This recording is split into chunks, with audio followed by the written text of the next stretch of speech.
Well,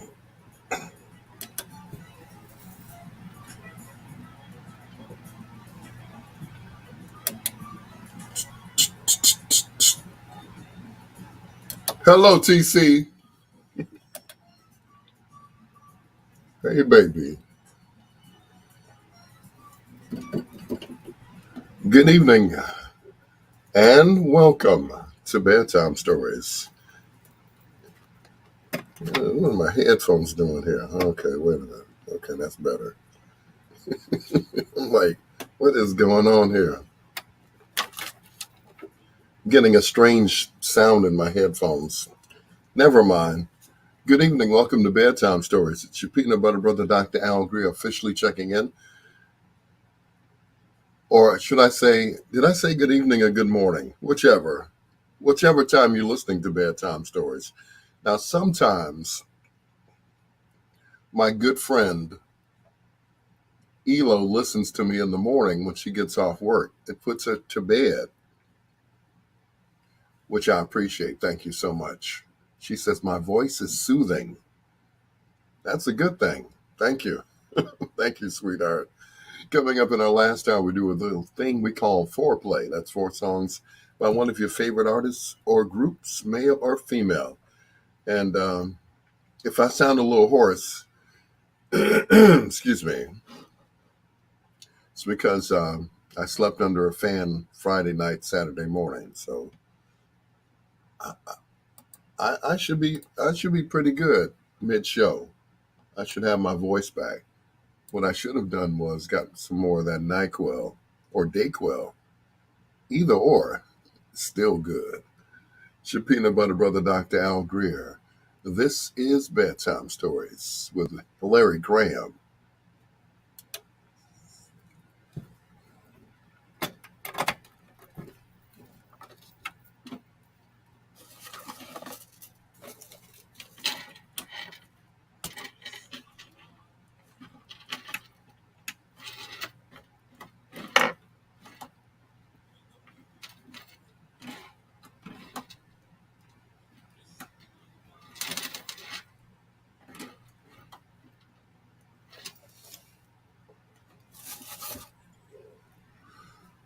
TC, Dolores, good evening.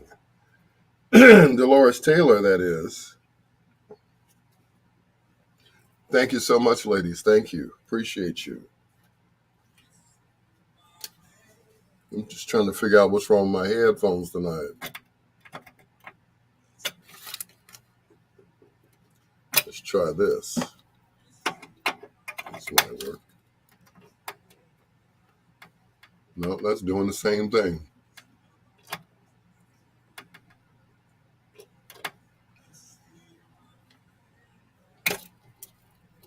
Nope, it ain't working.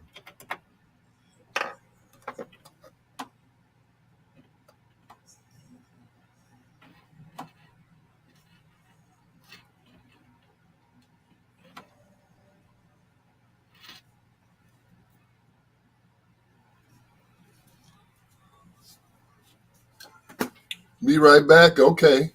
Don't go too far, TC. TC.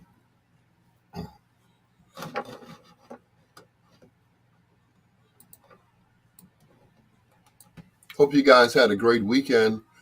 If I could just clear my throat, I'd be all right. I've been drinking water all day, trying to flush out my system. Due to the fact that I take massive quantities of vitamin C, I should be all right. Yeah. I should be all right by Wednesday. I should have my voice back. By that time, of course, I won't be on until the following week. But anyway. But thank you so much for joining me. As always, I appreciate you guys. Maybe if I switch headphones, maybe that'll work. Let me do that. Let me try that.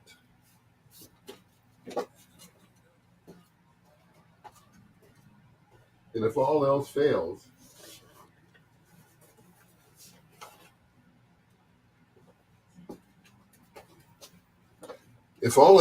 I have another pair of headphones. So I just pull them all out.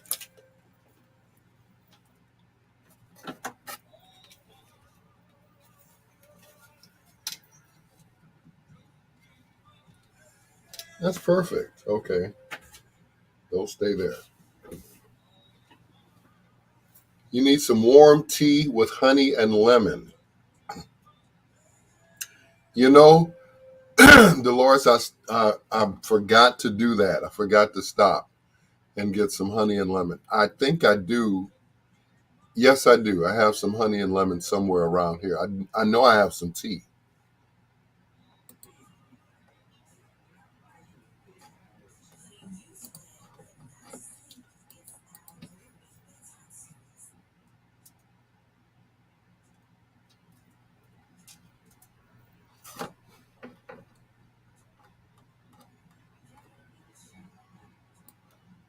Yep, I know I do.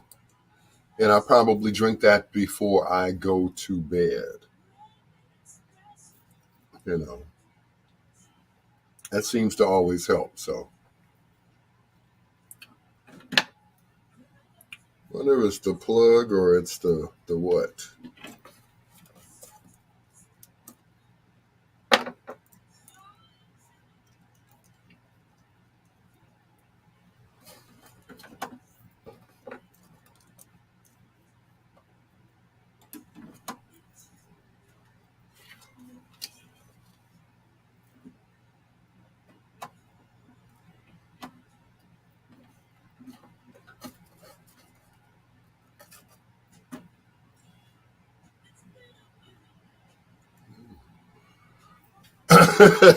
Hey, what's going on, Rita? Rita, TCLT.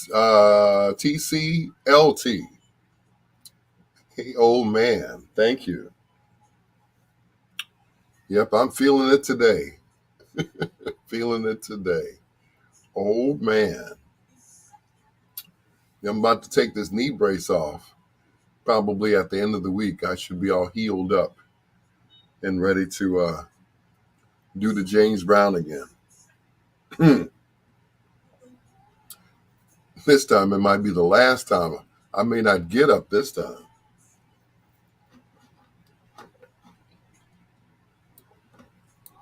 I might be stuck on the ground. Thank you, LT. Troy, I heard Al Greer is suspected of sabotaging Amelia Earhart's plane before her final flight. Can anyone confirm? What I do, a couple of weeks ago, I was dancing. I was showing a young man how the James Brown is properly done, and heard my knee make a noise. And yeah, like a popping noise, a tearing noise. I don't know. Anyway,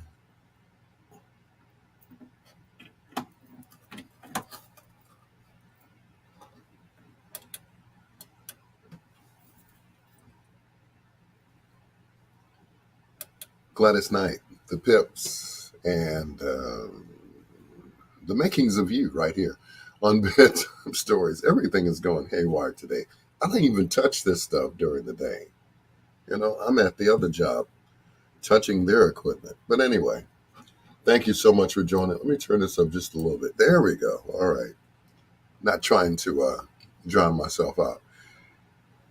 Rita said, "What did you do to hurt your knee?" Well, I was trying to do the James Brown. I went down to show this young man how to do a split, and he had to help me back up. I got back up and acted like nothing was wrong, but I had kind of messed up my knee a little bit. So I've been wearing a knee brace for the past 3 weeks.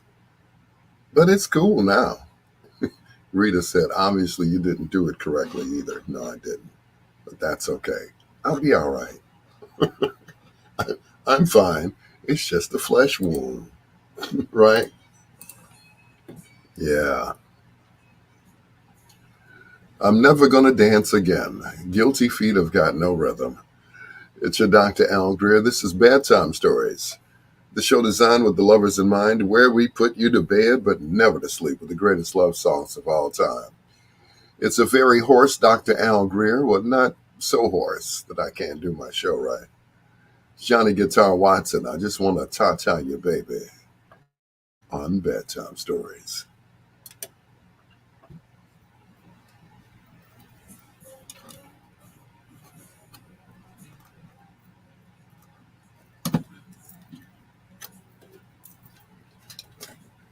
I fell in love so fast. Old man feet got no rhythm. What's with this old stuff tonight? That's okay. What's with this old stuff? Mm-hmm. Uh, that's cute though. I'll be old if you want me to. Some people like old men.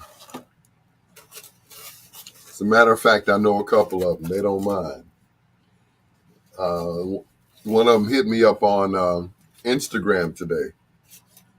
She said, "How old are you?" I said, 61. She said, "Age ain't nothing but a number."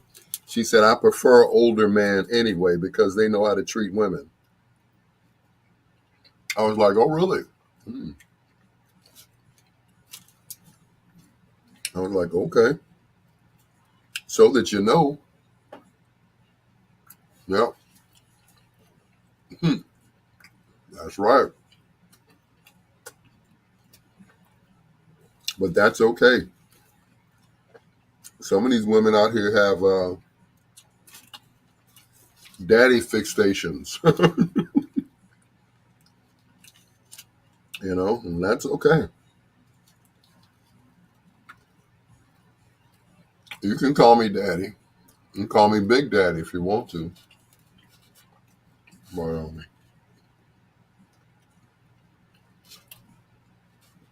as a matter of fact, this girl was what, 33. Sent me a message talking about, "I wish I could lay in your arms." I'm like, why would you want to do that? Go. It's like, sweetheart, I've been in radio for 40 years. You weren't even born when I started. Oh yeah, she was born. Yeah. I'm like, good Lord. Would you say, Rita? Absolutely not.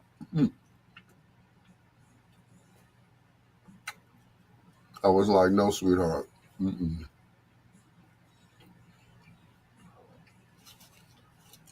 That ain't happening. Not on Rita's watch. Not on Rita's watch.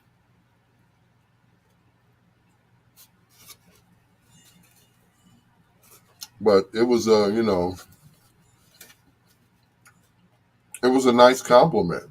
You know,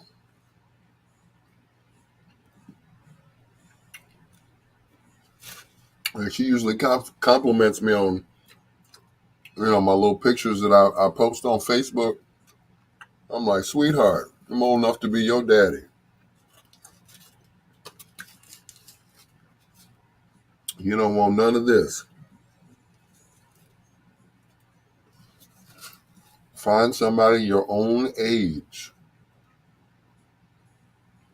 not somebody your daddy's age. Mm-mm.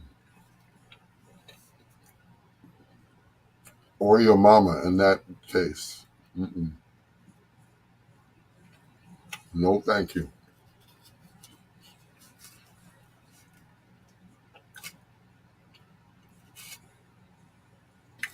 Like, girl, you ain't been off the block yet. Mm-mm.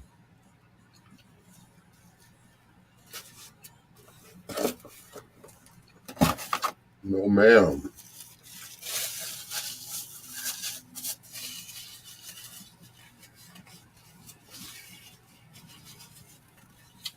But it's truly amazing that I still get hit on by younger women and older women.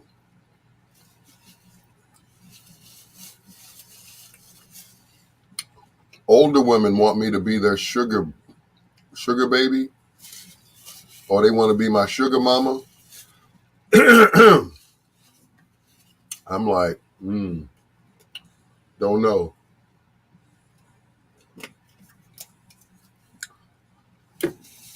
Talk about being a kept man.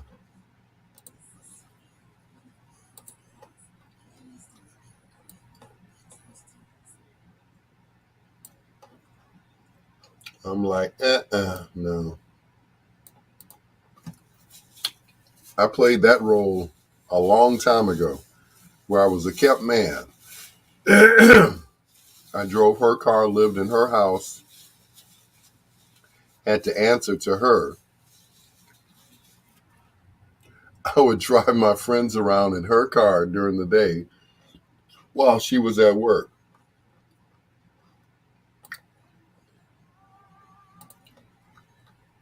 I was like, nah. It was fun while it lasted. And that's all it was. It was fun while it lasted. Excuse me, I'll be right back, guys. Don't go anywhere.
I am back. So, it's the Sister Teresa. Good evening, Sister Teresa. How are you?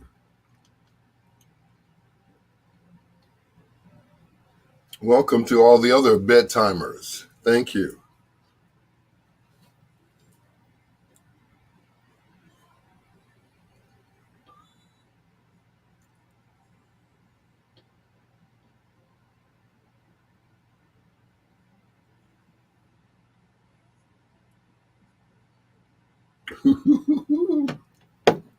Mm-mm. I just got a scathing message, but I can't share it. I can't share it. Oh my. Mm.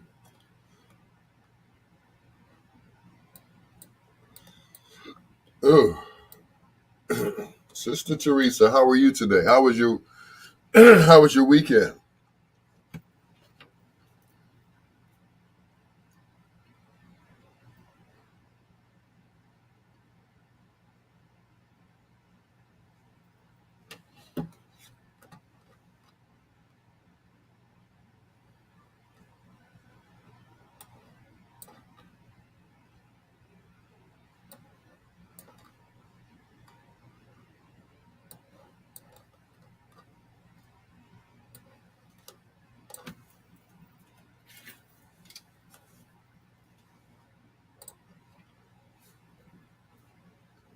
That is such a pretty song. Roberta Flack and Making Love. It's more to love than just making love. It's your Dr. Al Greer. Got a slight cold, but I'll be all right. By Wednesday, I should be back to normal, you know? As long as I don't sleep on under any fans, I'll be all right. Coming up in our last hour. Uh, you know, we somebody's sending me a text and I got to answer that. Okay. Anyway, those are just jokes. Person sending me texts and stuff. Those are just jokes. Teresa said, I'm looking to buy a new house, so it's pretty busy. On top of that, my son's birthday is Wednesday, so I'll be running around like a chicken with its head cut off.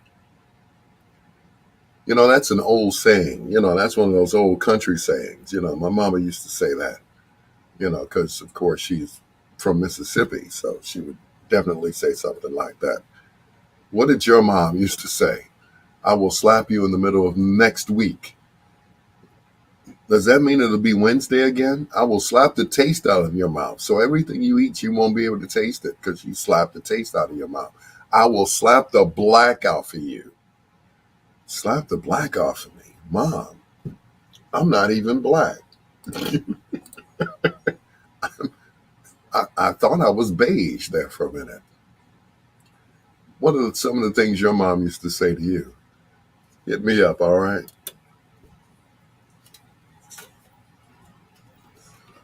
Mm-mm.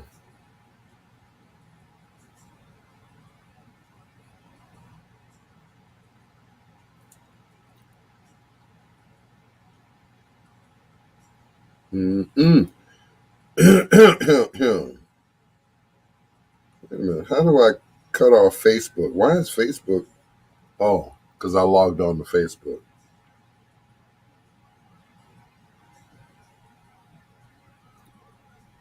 I'm trying to get off of Facebook. There we go. How about hitting log off? That always helps. Well, good luck on your house hunting. I'm hunting for an apartment. Um, I saw one this evening when I got off work. It is another senior home. How about that? Yeah, another senior home. So we'll see how that works out.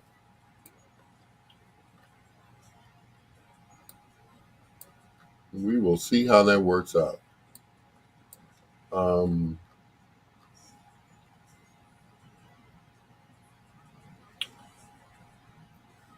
you know, because like now, where I'm staying is I'm in a basement. If you all didn't notice from the background, so you know, but that's okay. You know, once again, I'm not complaining.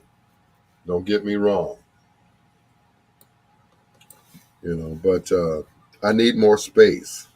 Everything I own is like right here, within walking, which in within reach. But unfortunately, it's not even a full bathroom down here. So there's no shower. So in order for me to take a shower, I have to go upstairs to take a shower. So that's it.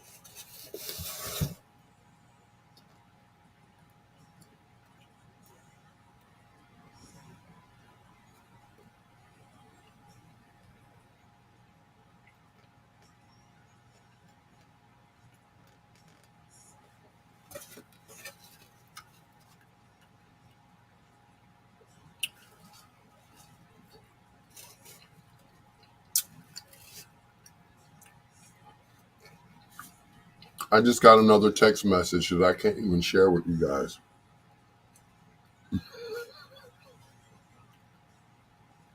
I can't even tell you where it came from.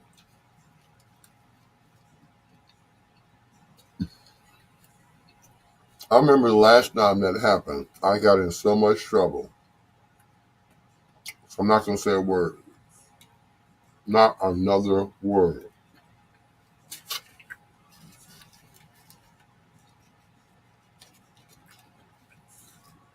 Anyway, the weekend of the 1st through the 5th of September, I will be in Memphis.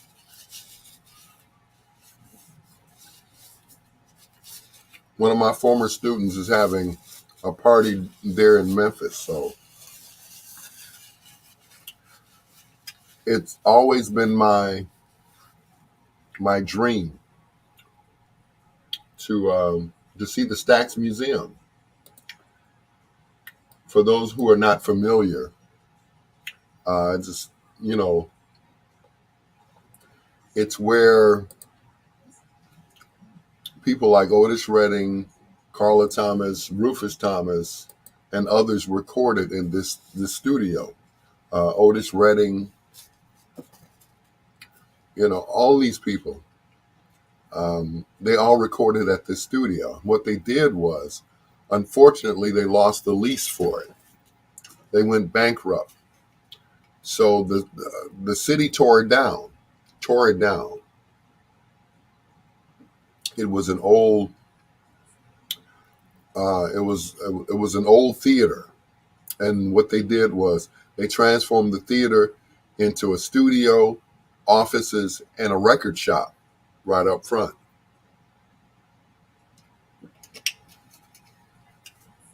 So they tore it down.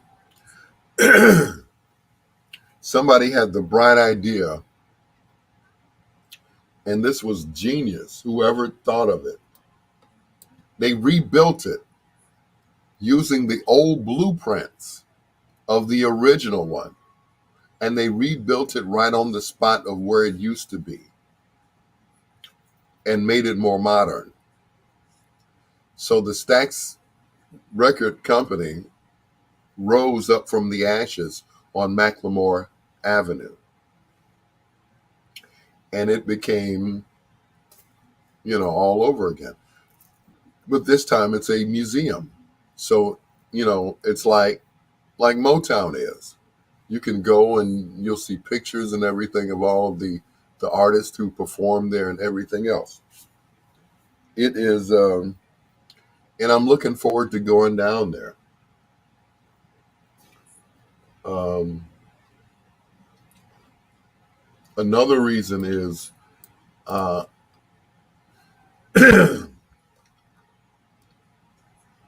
I was supposed to meet Bobby OJ down there. I said, I sent him a text message. I said, Bobby, I'll be in September, and I would like to, come see you. He said, cool, okay. He said, let me know. And unfortunately, he died a couple of weeks ago, which still baffles me. This is a man who, became almost a vegan. He didn't. He no longer ate meat, and he was just and just suddenly died on the air at the radio station. and I'm still quite baffled because of that. So it's been bothering me. I mean, to the point where, you know, because he and I were close in age. You know, he was 68, I'm 61, and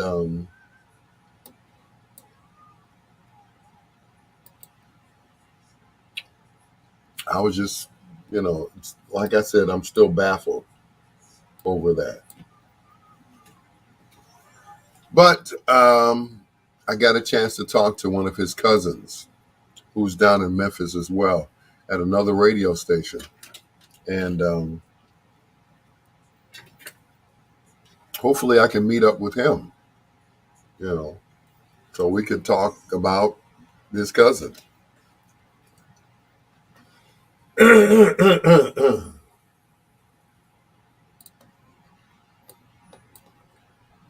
Heat Wave from 1976 and Show Enough Must Be Love. It's your Dr. Al Greer. This is Bedtime Stories, the show designed with the lovers in mind, where we put you to bed but never to sleep with the greatest love songs of all time. Saying hello to the Sister Teresa, also to Rita M. Green, and who else was on here? LT, thank you so much. TC, and there's one other person. Hold on, let me check here. There's one other person. LT, Troy Anthony, LT, TC, Dolores Taylor. Thank you so much, ladies and germs. I appreciate you guys. Thank you so much. Anyway, Troy said, I heard Al Greer suspected of sabotaging Amelia Earhart's plane before her flight. Can anyone confirm? Uh, I wasn't even born then. I was not even born then, I'm telling you. Anyway, how old do you think I am, Troy? Anyway, it's your Dr. Al Greer.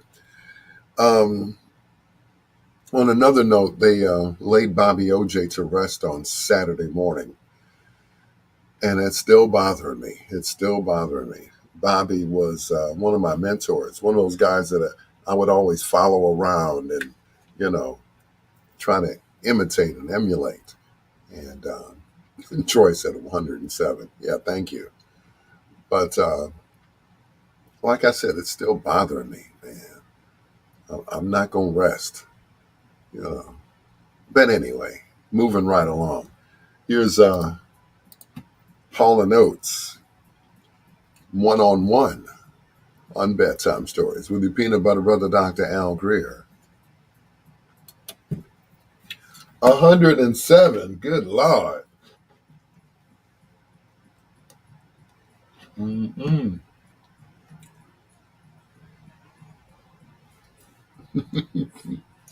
Nope, not quite. That would be Marv Dyson, who's 107. You got us, got our ages. I thought 108. Okay, smarty. Mm-mm. Y'all, yeah, okay. Y'all got jokes tonight. Okay.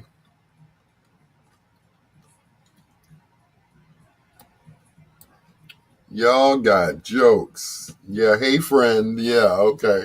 Y'all got jokes. 108. Yeah, okay.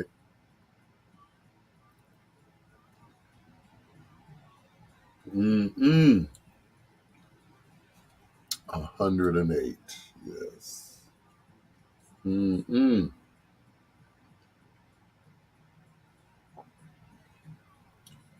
Y'all got me, like the kids say, you got me twisted. Y'all got me twisted. Mm-mm. 108. Mm-mm. Daryl Reader, Shanita Gayton, Tabitha with the 108. Yeah, we love you. Thank you. Thank you, Tabitha. Mm-mm.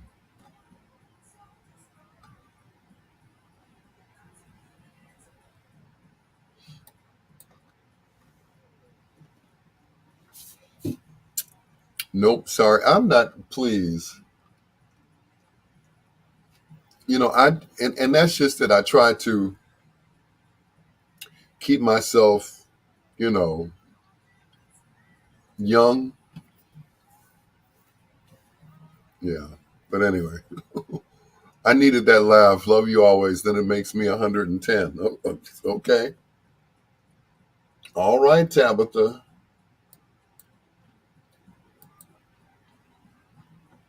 Mm-mm.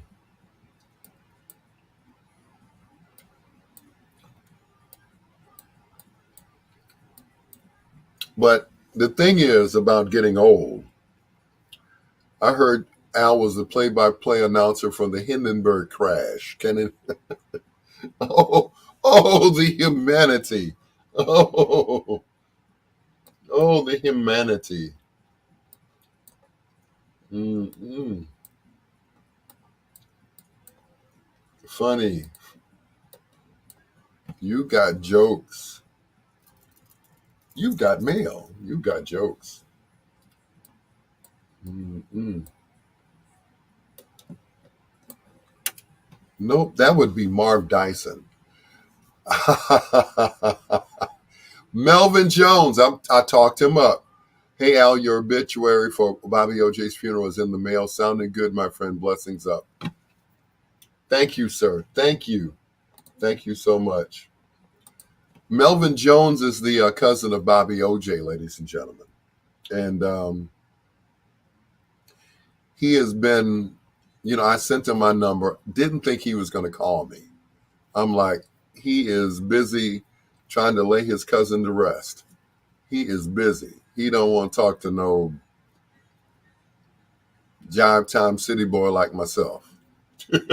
So, and I was fooled. He called me Friday and he said, uh, he said, they got Bobby looking like he about to go on the air. I'm like, oh Lord, I wish I could have been down there. But thank you. Thank you again, Melvin. Sir, Bobby was a true inspiration to me. He he encouraged me because I told him I went to broadcasting school, but I was going to go to college because I really wanted to do this badly. So I kind of sort of followed in his footsteps and Herb Kent and everybody else. Um, I used to try to hang out with Tom Joyner. Tom never had time for me. Bobby always had time for me. He said, "Hey man, meet me at the station." Okay, cool. That's how he was. Hey man, meet me at the station. Okay. Where we going today, Bobby? Hey man, we're gonna go down to Marshall Fields. I'm gonna look at some suits. Oh, okay. So we go to Marshall Fields here in Chicago, looking for suits, and we're looking at suits. Um, Bobby was short in stature, so most of the suits that Bobby got had to be tailored because of his, short stature. And he pulled out this suit one day, and the suit had, back then the suits had the little flaps in the back. He said, he said, Bobby word for that's Bobby's word for real. Bobby said he picked up the suit. Hey man, I wouldn't wear no stuff like this, man. It's like, okay, I wouldn't wear no stuff like this with the flap in the back. He's like, he didn't dig that. I was like, okay. So he would get the suits, have them tailored, close the vents in the back, and that was it. But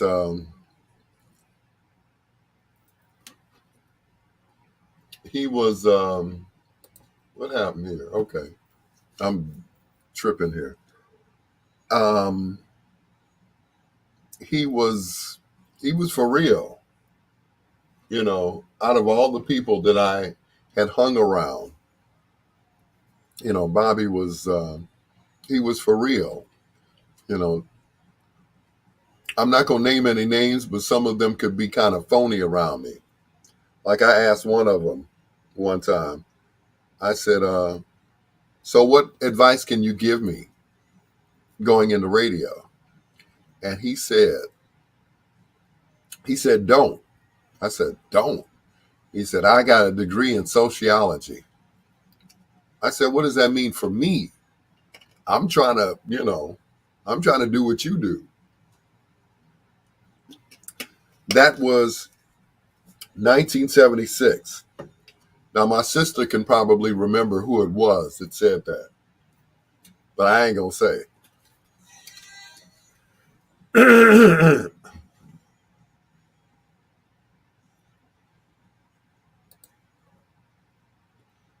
Friends of distinction and going in circles right here on Bedtime Stories. It's your peanut butter brother, Dr. Al Greer, saying hello to Angie Martin Turner, also to Tabitha Carson, who's checking me out on Facebook, as well as Melvin Jones, who's the cousin of Bobby OJ. Thank you so much. He has been nothing but nice to me the past few days, and we have never met. But of course, our common ground was Bobby OJ, also known as Joe Louis Jones. I didn't know his middle name. I knew his first name and his last name because he had a cousin who was here, who's Melvin's brother, and that was Bob Jones. He went by he's like, this is your real Bob Jones. And he was on WXOL, which became WVON, which is where I am now. So, yeah. But Angie knows who I'm talking about. I was like, talking about this guy that would not let me hang with him. And I gave, I did an interview on him. And I asked him, I said, can you give me any advice going into the business? He said, no, don't. He said, it's too hard. He said, I got a degree in sociology. So if this radio thing don't work, he said, I'm going back to teaching. I was like, okay, cool. So he never gave me any advice. That was 77, 78. Fast forward, and I'm not bragging. I've been a program director, a music director. I've done every shift, morning, midday, afternoon, overnight, late night, weekends. And I played almost every format. I played rock, Troy. Yes, I did. I played rock. I was on the air when John Lennon got shot. The night he got shot, I was on the air playing Woman by John Lennon. So just because I play the black music don't mean I don't know about the other music. Anyway, here's Frederick and Gentle right here on Bedtime Stories. The peanut butter brother, Dr. Al Greer. I heard Al was nominated for the Women's Broadcasting Hall of Fame, but was considered too feminine. You are funny. Troy, you are funny. But you got jokes, sir.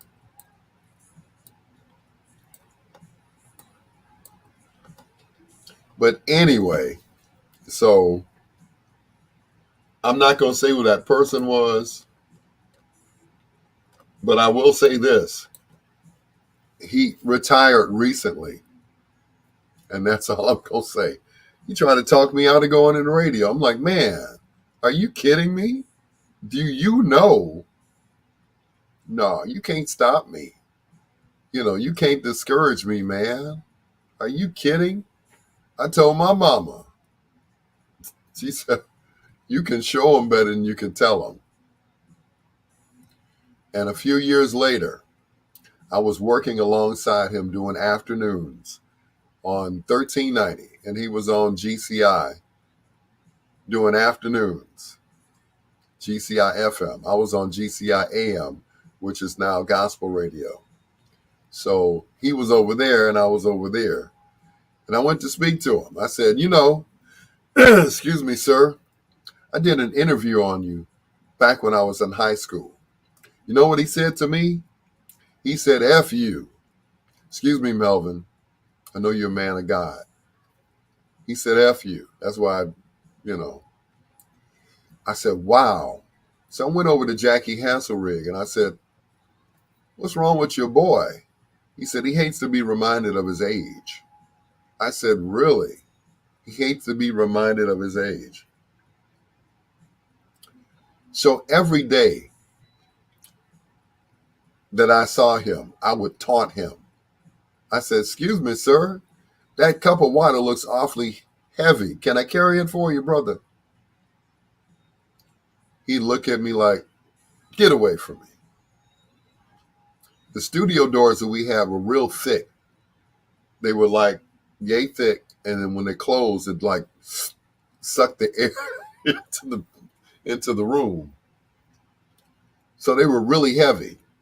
I know, TC. Thank you, Tabitha. So the door was really heavy. So what I did was I would open the door for him and hold it.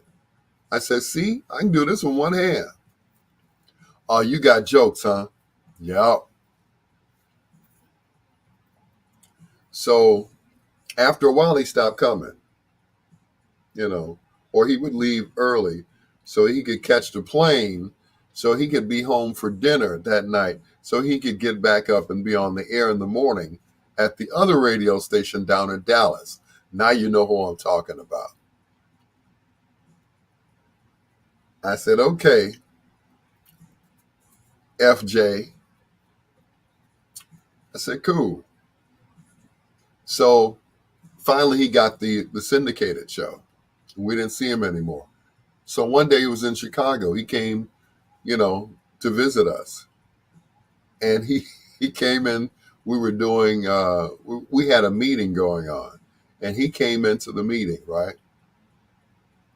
He looked around. He spoke to everybody. He looked at me. He said, "Hey, man, where you been?"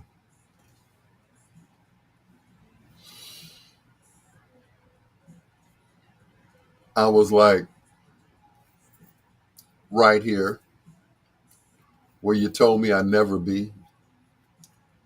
If I'd listened to you, I wouldn't have been right here.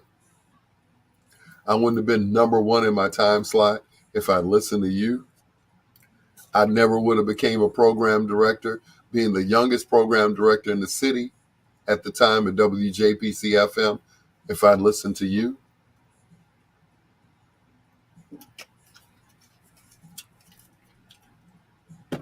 Hey, Countess, "I never would have been sitting here right now if I'd listened to you. I wouldn't be at WVON today if I'd listened to you."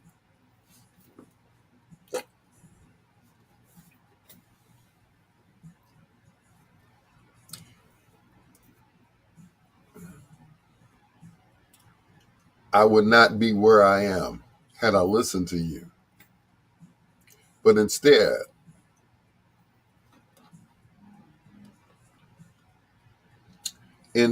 thank you for sharing the video, TC and TC.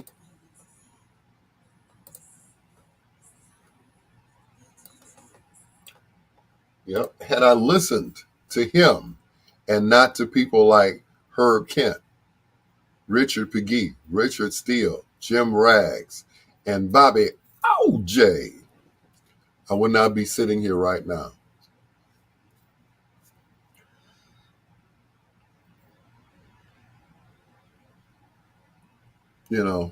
I would not be where I am. God is the director of your path. He is definitely the director of my path. I was, here's another story. Speaking of, them, there was a guy, and I can say his name because we cool now. At the time, he was working at BMX. He was the program director and also the morning man. I posted a video with him, the other guy, Bob Wall, and Bobby OJ. I just posted that on my Facebook page. It's from a program called Common Ground, which aired on Channel 2 back in the, like maybe 81, 82. So, yes, and you wouldn't be in the old lady's basement right now if you listen to them. Yeah, right. Okay, Troy. That's another story. But anyway, so made me lose my train of thought. See, that's what happens when you're 102 years old. But anyway, so anyway, I saw the guy at this club, right? Of all places, he was in the bathroom taking a whiz. I said, "Excuse me, aren't you?" I can say his name. "Aren't you Lee Michaels, the program director of WBMX?" He said, "Yes, I am." I said, "Sir, I'm over at WLTH in Gary. I just started."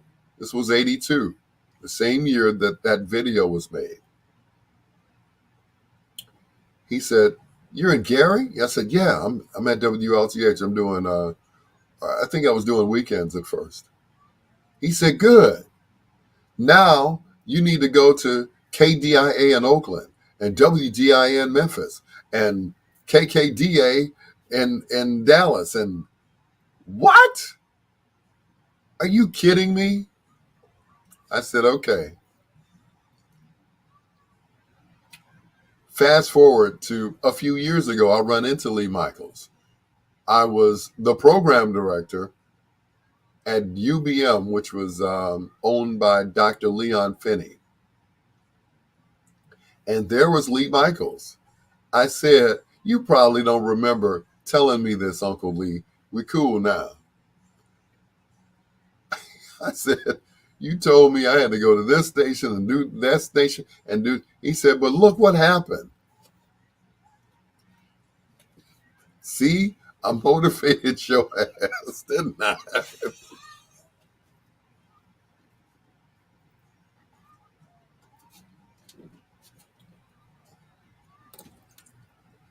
The Queen of Soul, Aretha Franklin. Oh, me. Oh, my.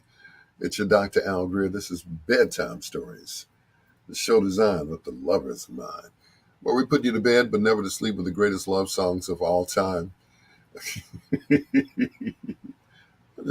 Tabitha said, "In the bathroom?" Yeah. That's how I met Lee Michaels, who went on to become program director of both WBMX and WGCI.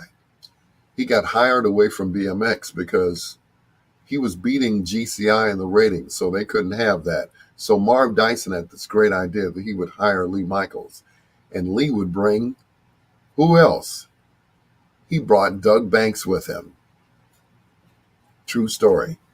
And that's what happened. That's how Doug ended up at GCI for as long as he was, because of Lee Michaels. Lee Michaels, of course, got other jobs and left the city and all that stuff, but Doug Banks remained where he became, superstar. And it's an interesting story, and I'm gonna get off of it. Lee left Doug Banks, and he had trained Doug, and got Doug to be the great person that he was. He didn't need much help though. Yeah. um, but fast forward to a few years ago, actually last year, I was on the air at VON. This is when I was still doing the show live. And Lee Michaels popped up on my live. Countess said, "Write a book, it's coming." And Lee said, "I wish I had trained you. Not that you're bad, but I wish I had trained you." I said, "Well, there's always room for improvement. you know, you can always give me some tips." So, but it's people like that that encouraged me to keep doing what I do. You know, Chris Bass, what's going on, sir? Tabitha, Countess, I see you too. And that's a true story about Lee Michaels. Yes, I met him in the bathroom at the Taste Entertainment Center on 63rd and Low, taking a whiz, and wanted to shake his hand too. I didn't care, as long as he hired me over at BMX. It would have been the Hot Mix 6 then. Here's the Gap Band on Bedtime Stories. Angela Record. Blacknell. What's going on, sis?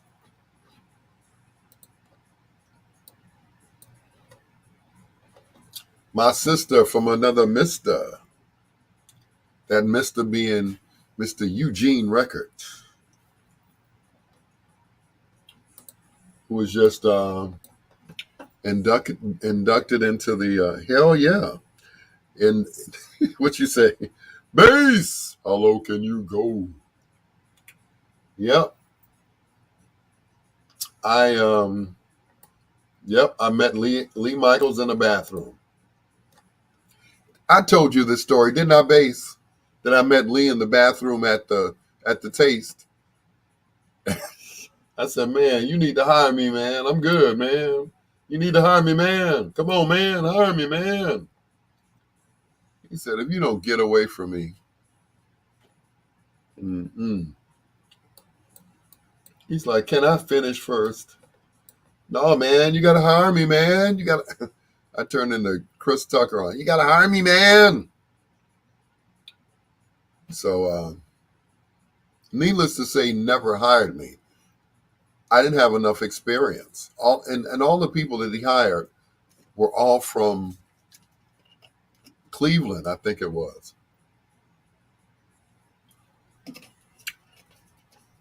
He hired this guy named Tony Walker.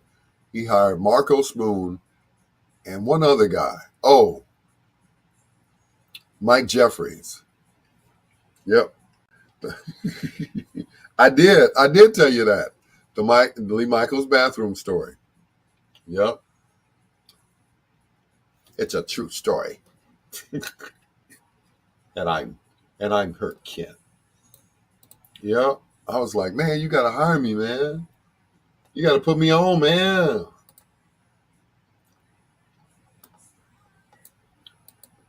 He never put me on, man. But it's cool because, I I wasn't ready. I wasn't ready. And I think if he'd hired me then, I would not have been ready. As bad as I thought I was. Uh-oh. Shake and bake. Shake and bake. Russell Baker. My man.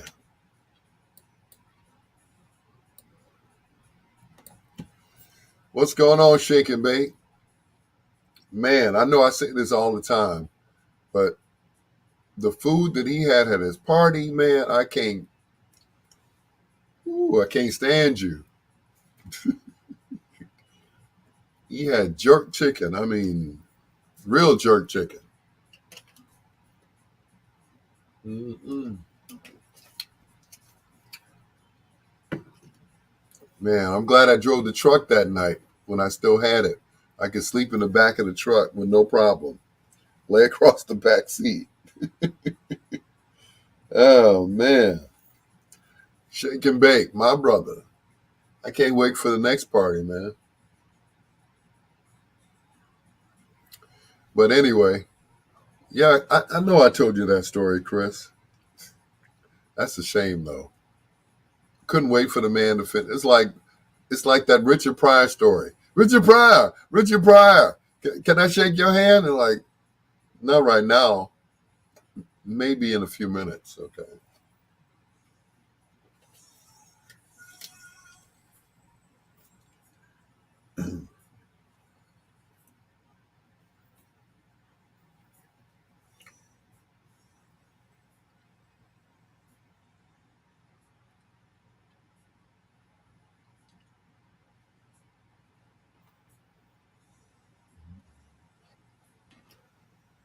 Been out of my life, running in and oh no. The Wilson brothers, Ronnie, Robert, and Charlie, Uncle Charlie, and Yearning for your love. It's your Dr. Al Greer saying hello to Russell Baker, aka Shake and Bake, Chris Bass, aka the Boom Shakalaka, and of course TC and TC. That's Tabitha and TC. Thank you so much for joining us on Facebook Live, as well as Brother Melvin Jones. Thank you so much. I appreciate you. He's sending my obituary in the mail. I can't wait to see it. Lydell Redmond said, I'm alive. Well, that's good. I knew you would live. You know, my God don't make no mistakes. I thought you knew. And I know you know that Bedtime Stories is brought to you by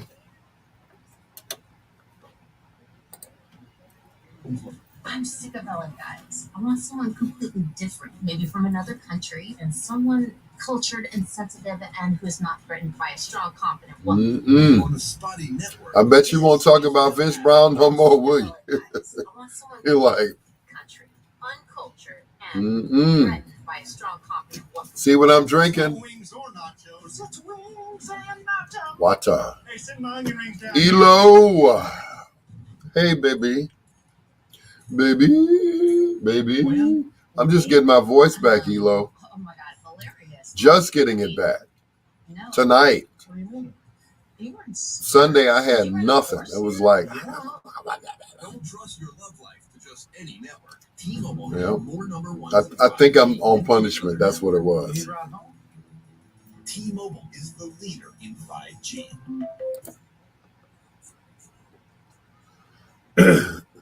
That's right, on WOSD Radio DB Chicago, WDLB Indianapolis, and WRLN, the best music of your life. It's your Dr. Al Greer. What happened to my voice? Oh, I'll tell you. First, I got to say hi to Elo. Friday night when I got off work,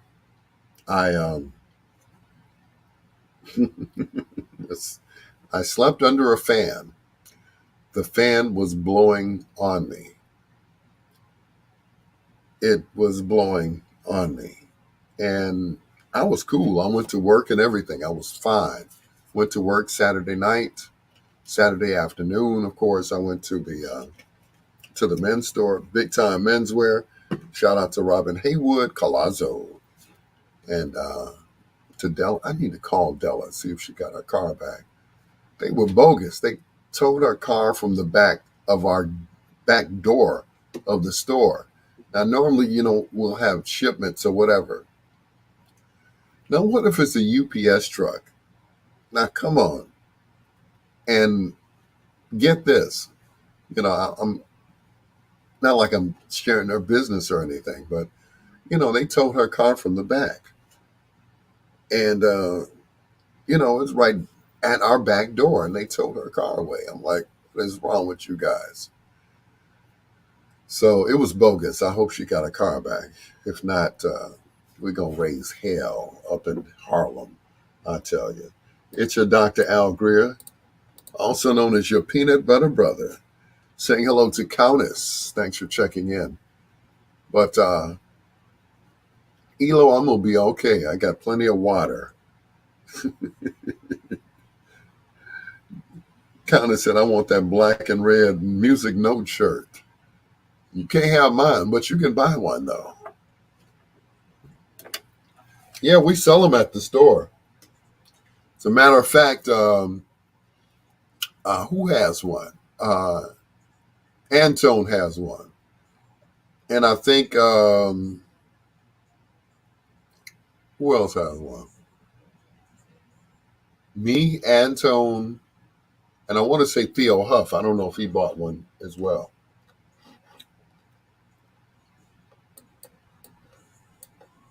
But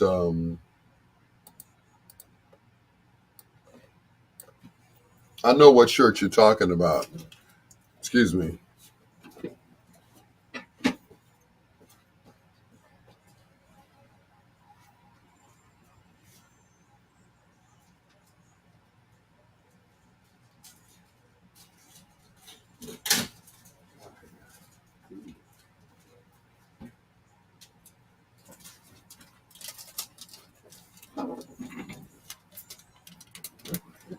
You mean this one, Countess?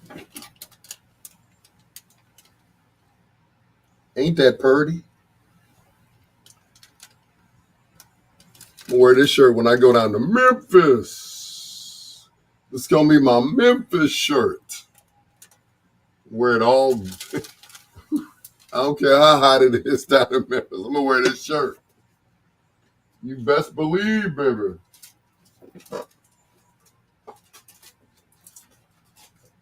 Hang it right back up, too.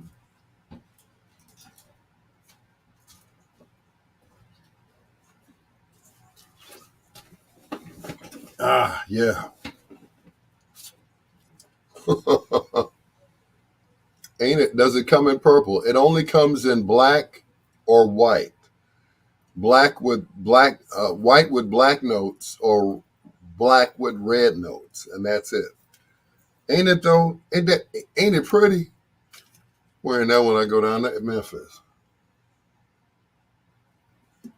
Yes, I am.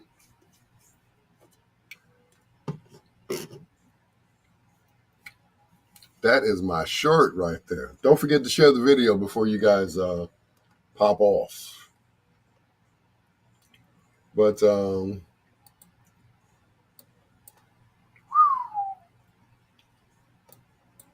that's purty, ain't it? Not pretty, but it's purty.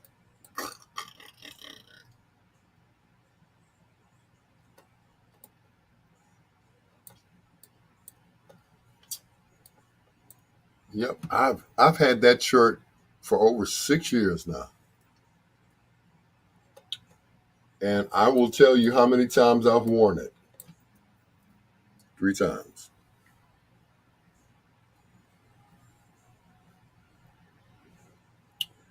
Yep, I want the white one. See you this week. Okay. Oh, I forgot. That's right. I got a gig Saturday, so I probably won't be at work. But if you go, tell the lady what shirt you want. And that'll be my sister from another miss. Unless you want to wait till next week, then, want the high collar shirts Prince would wear. I hear you. Now, most of them shirts he had made because, of his height. Or what we can do is we'll just ask Ken Bedford where he gets his. Ooh, is that a dig on Ken Bedford? Nah, not really. Mm-mm.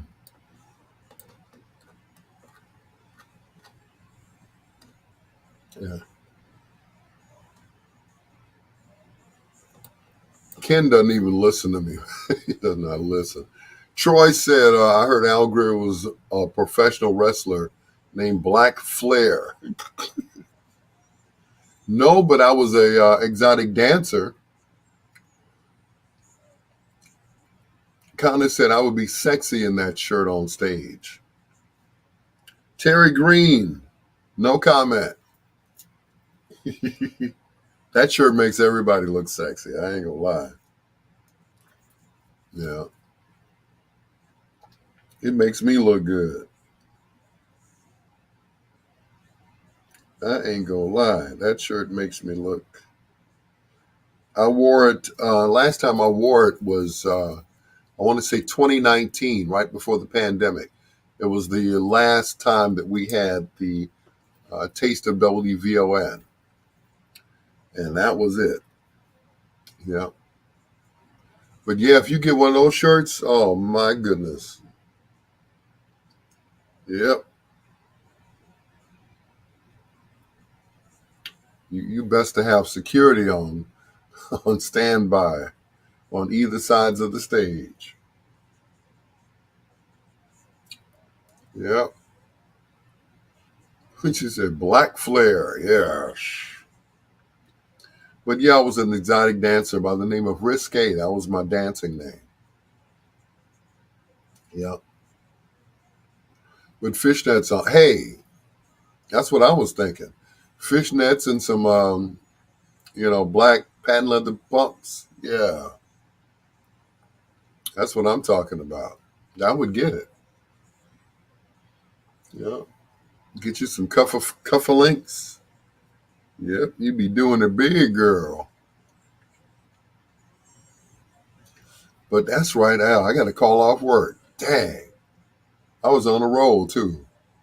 I got to help one of my former students out this weekend. Like, Uncle Al. Everybody calls me Uncle Al.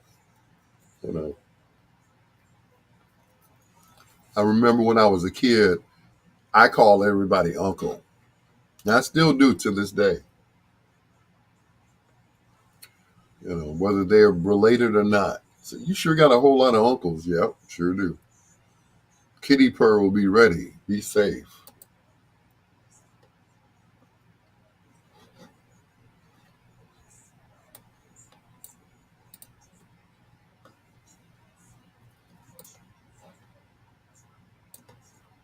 Am I playing my commercial again? Oh, well.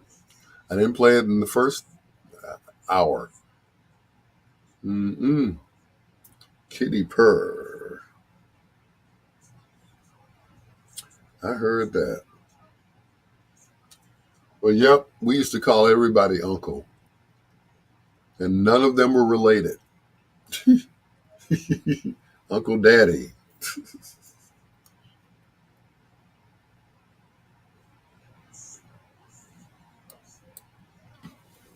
Uncle Dennis. Uncle Jazz. Yep, all these people. IG. T-Mobile, proud sponsor of Bedtime Stories with Dr. Al Greer. Hi, this is Gina, one of Al's gals, and you're listening to Al Greer Bedtime Stories on WOSD Radio. Yes. Yes, ma'am. Yeah, I've seen your video. I sure have.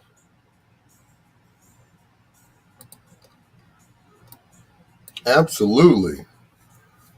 Kitty Purr. Yeah. But yeah, like when I was a kid, everybody who worked with my dad. All my dad's friends were Uncle somebody, Uncle Aubrey. I remember all of them. Yeah.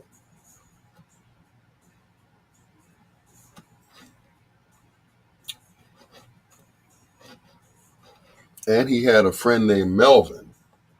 Melvin Green. I never will forget it. But you say some men got mad. Oh, I could imagine. Um,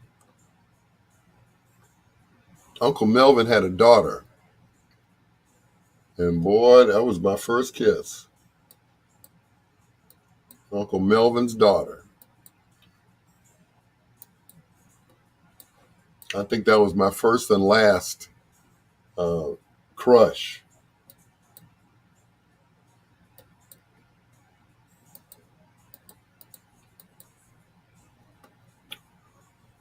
Whew.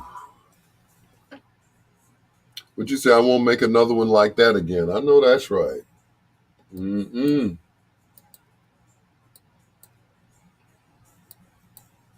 Hurt them men's feelings, didn't you?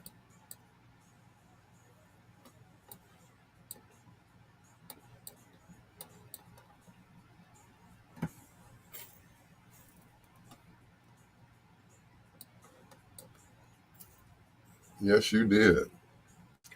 Tabitha said, I'm still working while listening. Woman's work is never done, period. Multitasking here, guys. Your first kiss. Yep. Felicia Green, that was her name. Felicia Green. I never will forget it. It was under the steps of our house. My grandparents had this house on 47th and Champlain. And we lived in the basement. Basement was fully finished basement. Bedroom, living room, the whole thing. I wish we had that house today, boy, I swear. Had a full bathroom, everything. Yep. Did I get busted? No, I did not, Tabitha. I did not get busted. He took his daughter and they went home. And that was it. That was the last that I saw of Felicia. Maybe we did get busted. Maybe that's why he never brought her back over. But that was years ago. Years and years and years ago. This was back when we were still on 47th Street, 4739 Champlain. I never will forget that. Yep. And that was it.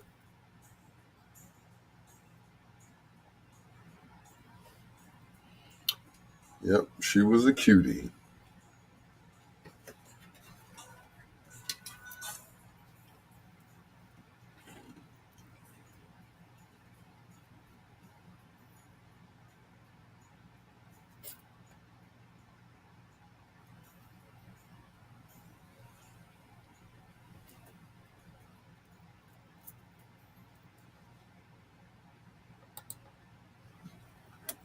I tell you, Jimmy Jam and Terry Lewis can make anybody sound good.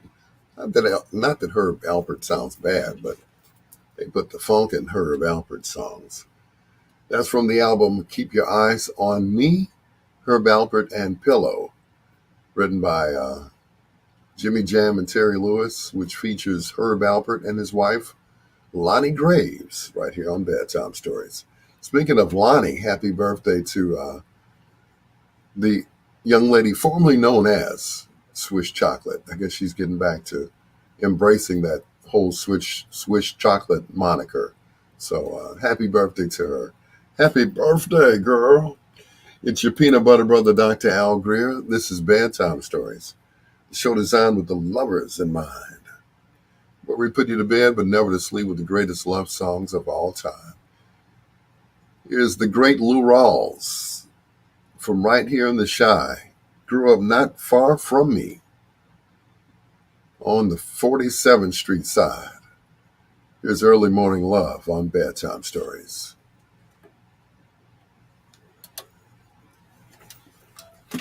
Yep, he grabbed his daughter and went home.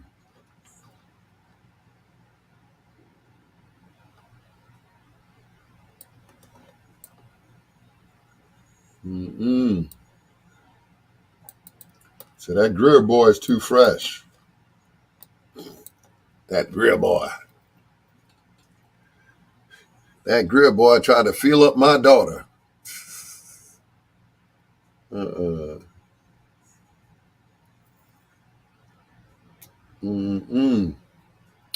whatever happened to her. I probably would not be able to. You could find everybody on Facebook if they have a Facebook page. Or it's always somebody that knows somebody, But, yep, them was the days, I tell you.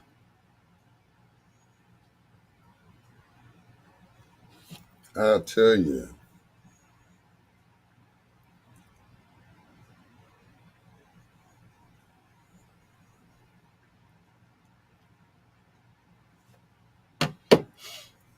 Yep, he grabbed his daughter by the hand.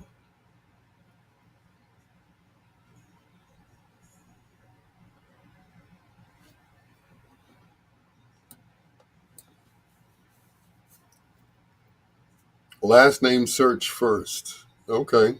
Green.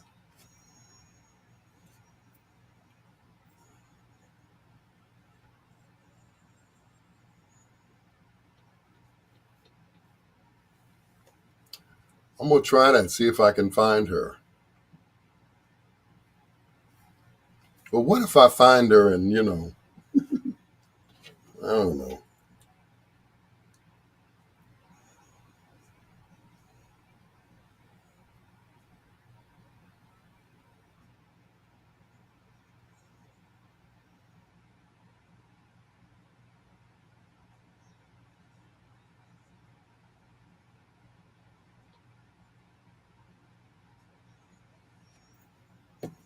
She's probably married. Well, yeah, that's going to be hard. If she's not Felicia Green anymore, yeah, that's definitely gonna be hard. Mm-mm. I don't know either, Tabitha. That's it. But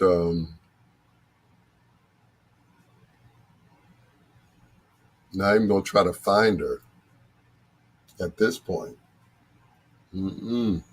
See, I'm trying not to get in trouble, okay? But I would like to find my babysitters. I would like to,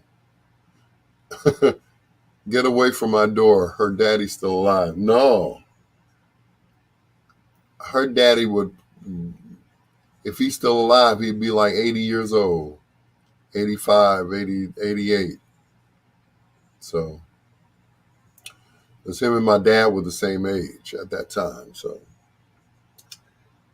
yep, I think he would be gone. It's safe to say that, yes, Melvin Green would be gone now. Yeah.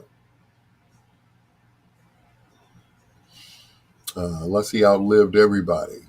Uncle Dennis, Uncle Jazz, of course, my dad. Yeah, he'd be,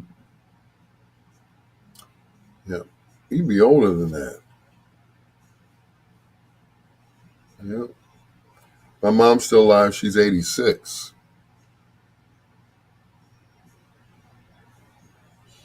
But when my dad passed, he was 79. So, yeah.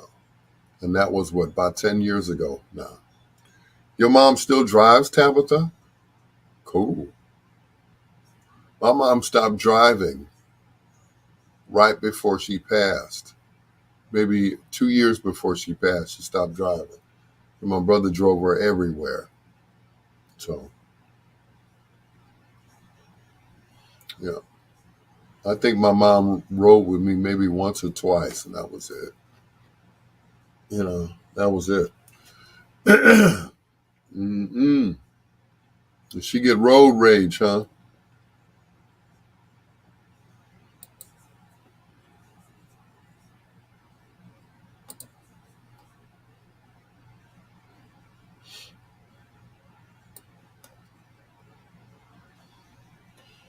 So your mama get road rage at 86, huh? Mm-mm. What you said, like Medea. Troy said she's doing 40 miles an hour in the left lane of the expressway with her left blinker on. Troy, you're going to get in trouble. Someone's going to hunt you down. Mm-mm. Might be Lady G. I don't know. She ain't been on here in a while, so I think that whole Ramadan stuff got her, because, they go on a strict diet during Ramadan. I couldn't be no Muslim, you know, be out selling bean pies and uh, what is that? Final calls. Excuse me, in 80-degree weather with them bow ties on and suits. I'd be burning up.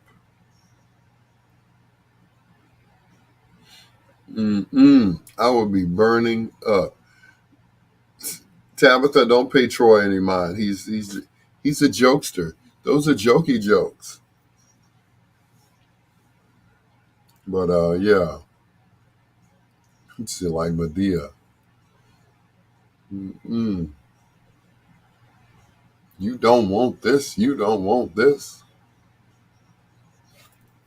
Mm-mm. I think Tyler Perry enjoys that way too much, don't you think? Ooh, it's time for some more water. Water. And to let some out too.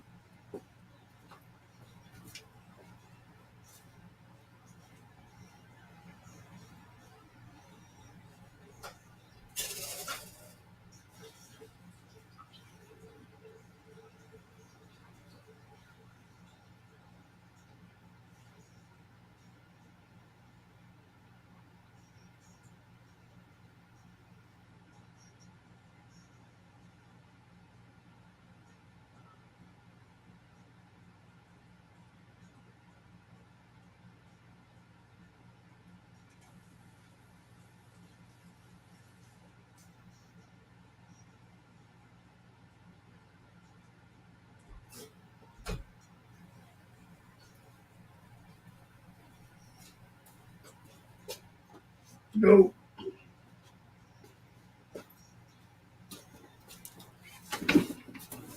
Ah, don't sit next to me unless you have Glade. uh-uh. More water. No, Troy. It's not Gatorade.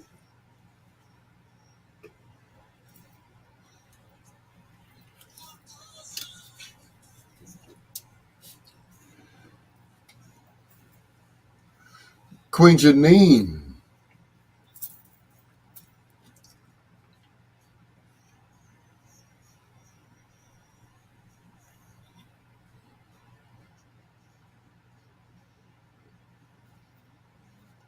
I know, right?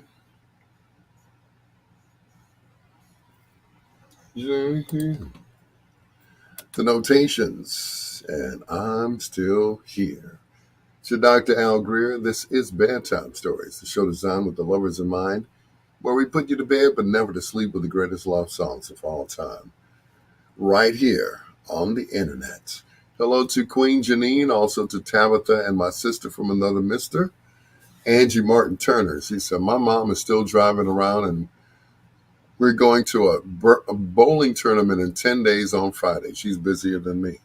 That's because you don't drive. If you drove, you'd be all right. You'd be all right. Queen Janine, she said, thank you for the advice passed along to the young man. That is no problem. He asked me about this guy, um, and I said, when you go to the interview, dress well. He said, it's a phone interview. I'm like, oh, well, just be yourself. That's the best advice I can give you. Just be yourself and try not to be nervous, and that's it. And you'll get it. So I said, let me know how the interview went. And we're talking about Queen Janine's son. So I said, hey, I got you, bro. If you need a reference, tell him to call Uncle Al. I'll tell you. I'll tell him how good you are. Well, he'll find out once he hires you. So this is Michael Henderson, my brother from another mother. Let me love you. It's your Dr. Al Greer. This is Bedtime Stories. They found him on Indeed. That's what's up. That's what's up.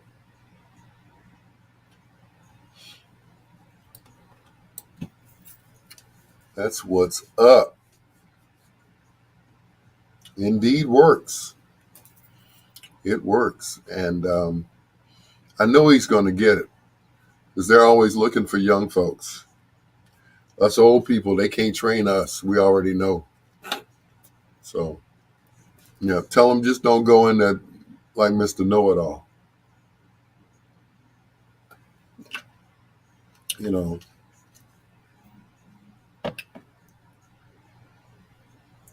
Robert Coleman.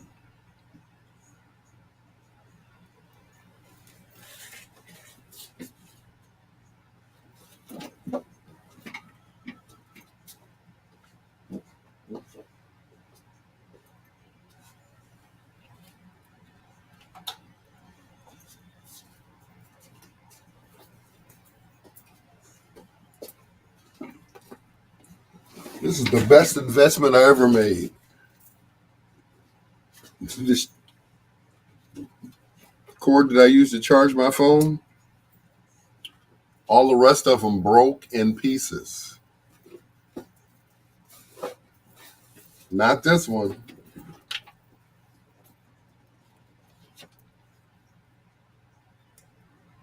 This sucker is sturdy.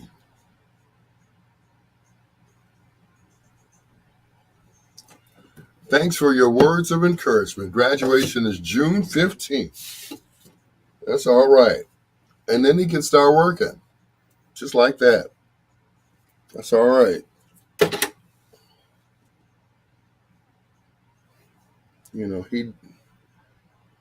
He definitely has the talent. Um, and of course, he has the drive to do it, you know.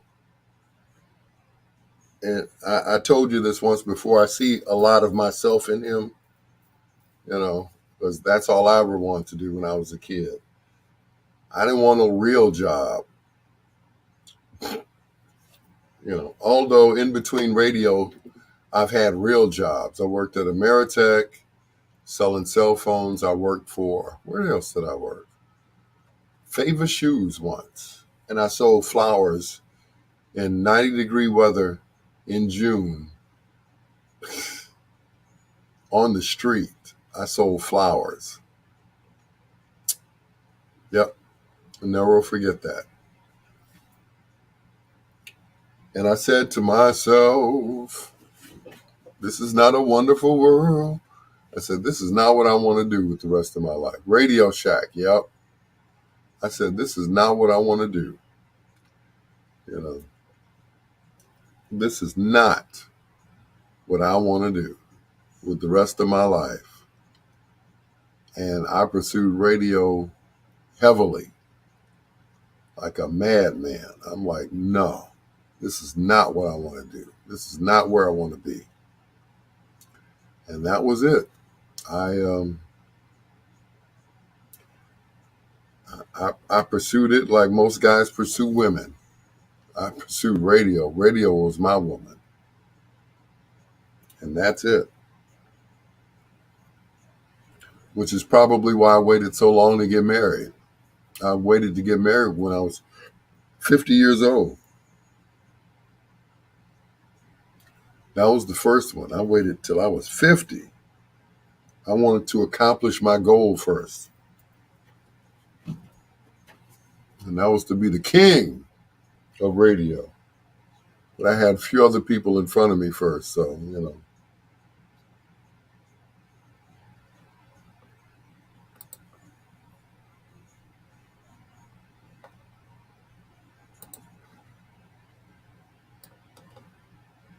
Except I had a lot of people in front of me.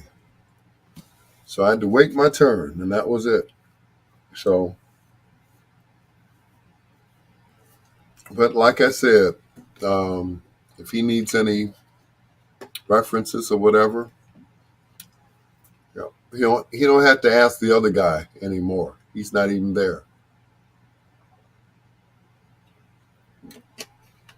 Yep. He's no longer at the radio station. James will be pushing for sports. Good deal.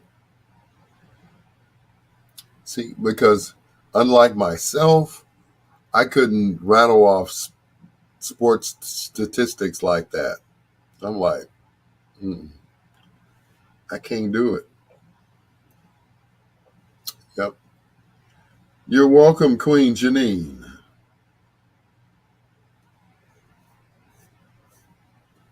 Yep, I don't know nothing about sports. I'm not gonna lie. You know, I said, whomever I married, they wouldn't have to worry about me watching sports on Sunday. The only time I watch sports, I don't know why I'm saying this. I was dating this young lady, and I was cheating on her with someone else who watched sports. So I wanted to have something to say to the other young lady when I saw her. So I watched basketball and football.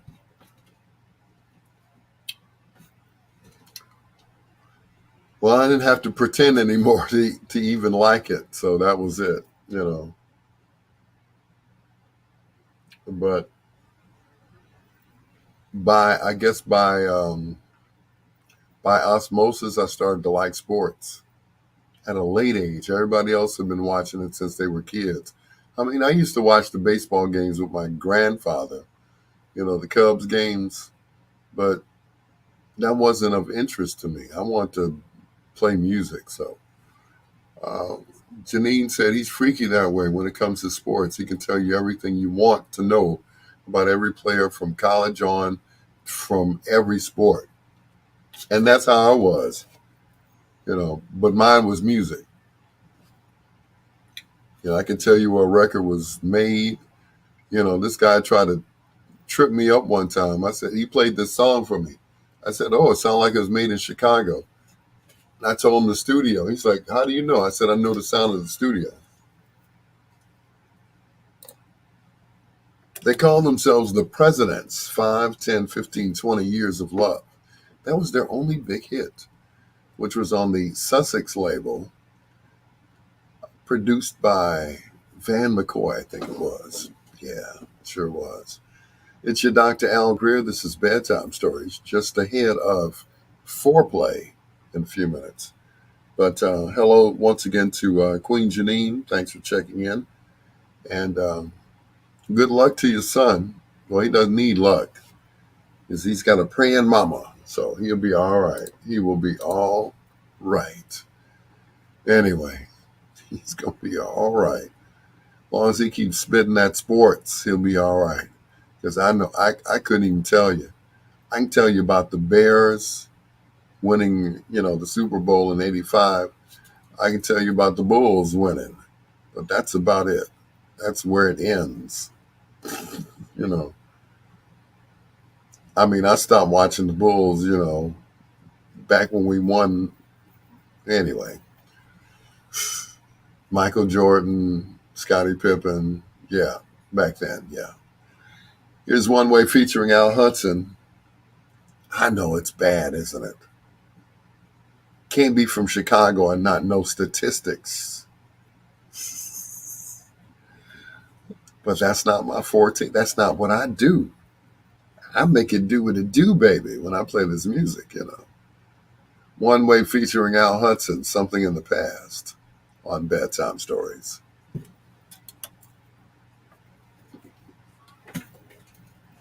Baby, please don't do that. 1998 was the last year. See? Told you. I don't know. I couldn't tell you. Bears, Bulls, it's all a blur. It is all a blur to me. All I remember is they were on that bus smoking those cigars. Yep. Scottie Pippen, Michael Jordan, Dennis Rodman. Yep. That was it. And the Bears, 85, Super Bowl shuffle. That's all I can tell you. That's all I know. Sad, isn't it? Yep. Yep. Mike Ditka was the coach. That's all I can tell you. Was it Singletary and the Fridge, the QB, the punky QB. That's it. That's it. That's all. And of course, Sweetness, Walter Payton.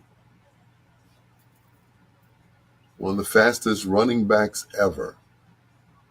I can tell you about Sweetness, but that's as far as it goes. But that was a great team, Richard Dent, all of those. Great players. I couldn't tell you who was on the Bears now. I couldn't tell you who's the coach now. After Ditka, it was Lovie Smith. After that, I don't recall. I was pregnant with James when the Bulls won in 1998, and they haven't won since. Should have had another kid. Anyway.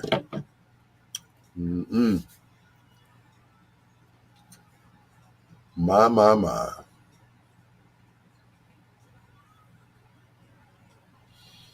I bet you was cute when you was pregnant too.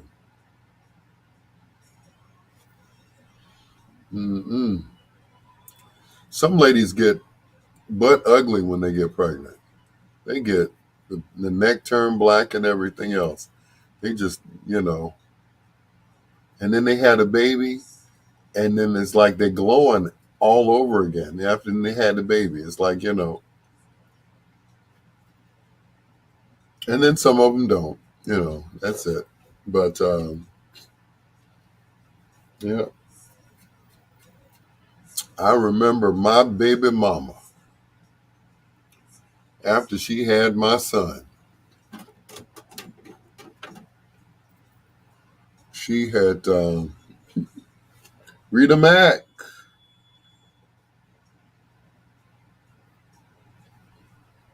Tabitha said I was like that. Okay,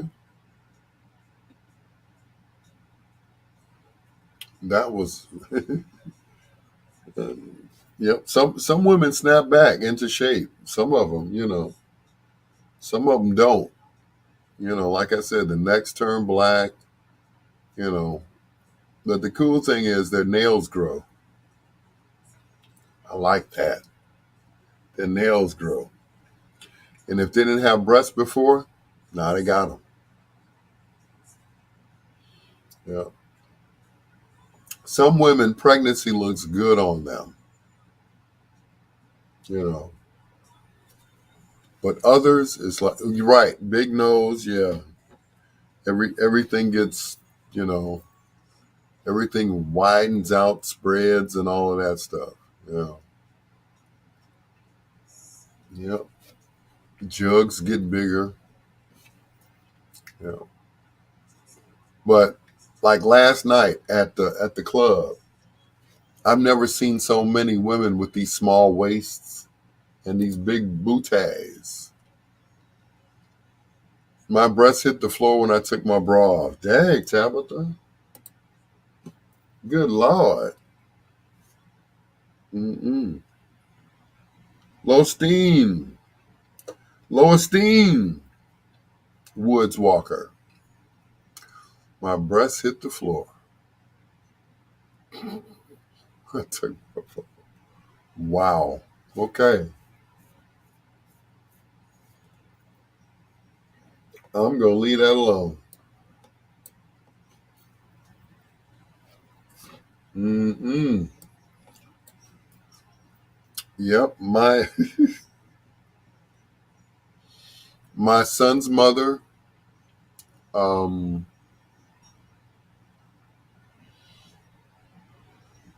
she was already, you know, kind of stocky, but all she lost was her stomach. Everything else snapped back into place. But her stomach went down, and then, you know, she still had the girls because she was breastfeeding my son. And I was, you know, would you say, Tabitha, everything was big?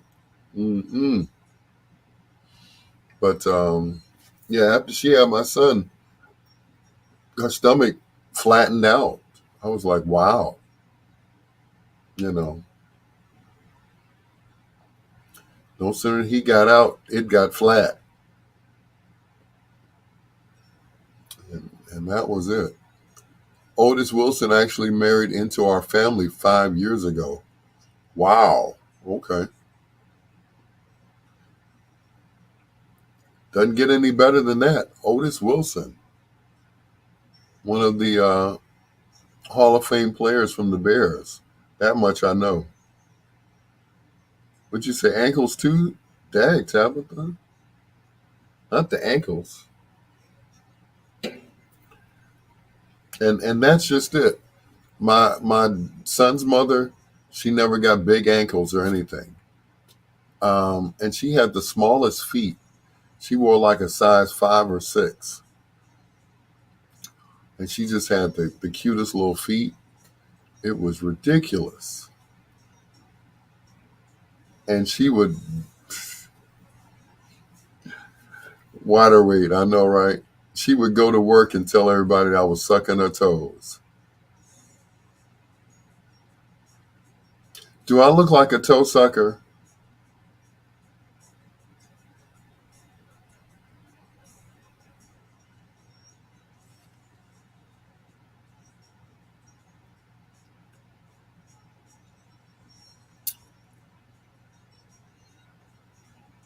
I mean, really. Look at me.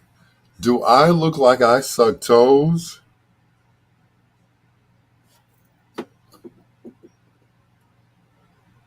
Look into my eyes and tell me, did you think I sucked a woman's toes?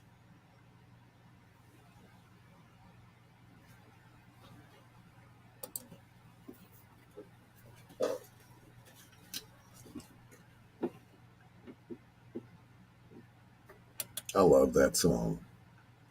All That I Am from Heatwave.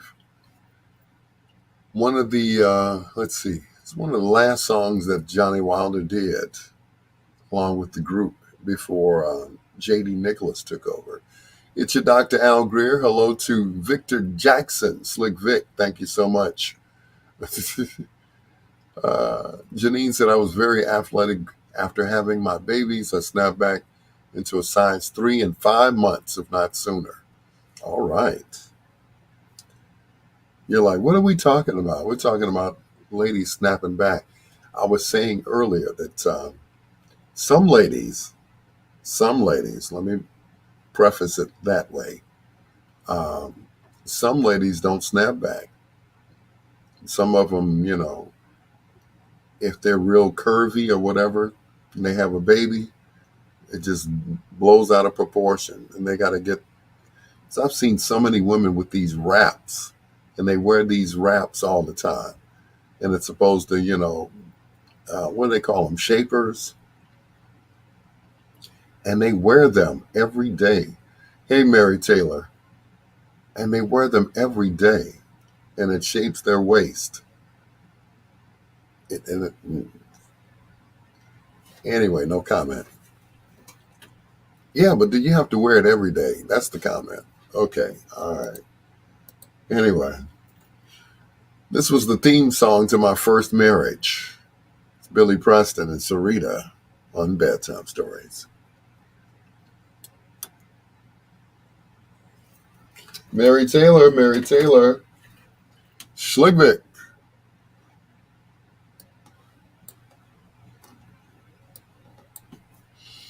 Yep. I mean, everybody was, wearing these shapers. And it was like Sunday night when I was at the club. It's like, it looked like all these women had been snatched. It was just, all of them snatched. What they do is they get the fat sucked out of their stomachs and they put it in their buttocks. Waist shapers, not only when you wear clothes, only helps when you wear clothes. Okay. I'm telling you, Queen, they was wearing them. Some people, I see them wearing them in the mall. And then they'll, take them off and they put on their clothes and, go elsewhere. But they put those shapers back on. I'm serious, Mayor. I'm not being funny. I'm not fat shaming anybody, because, me, myself, I like big girls. And I cannot lie. I like big girls. I like them when they're shapely, Not too big, though, but when they're shapely, I love them like that. So you take it off, I'll slap you in the face. What? I'm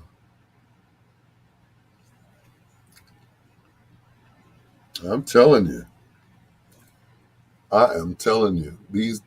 These women from Sunday at the club at Gino's, it was like all of them, their waists were just snatched. I'm like, wow.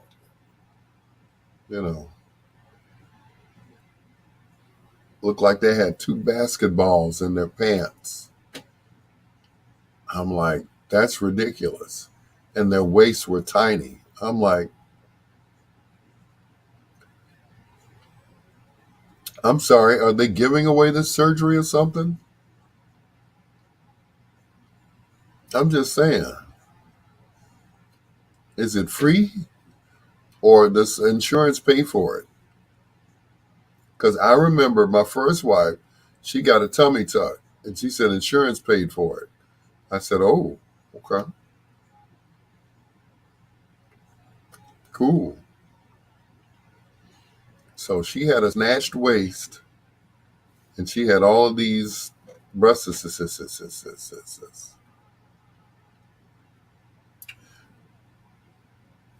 The only thing is, they should have taken the fat that they took out of her stomach and put it in her butt.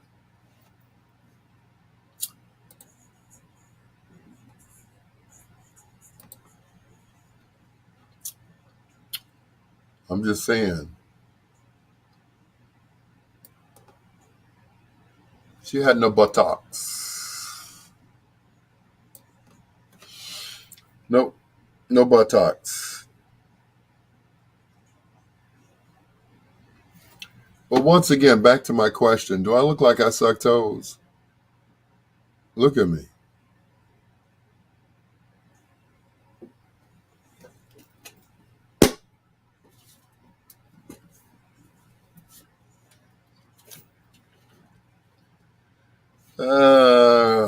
If insurance pays for it, you have to prove you have health problems because of the fat.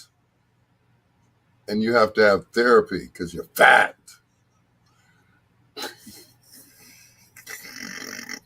Troy said, play one monkey, don't stop. No.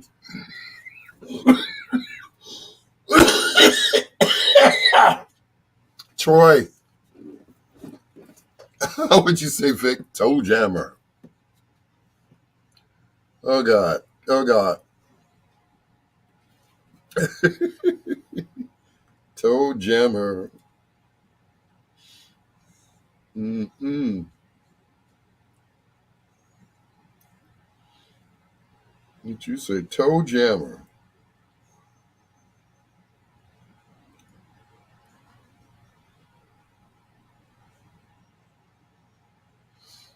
Janine said, like I said, don't put yourself out there about the toe sucking. Mm-mm.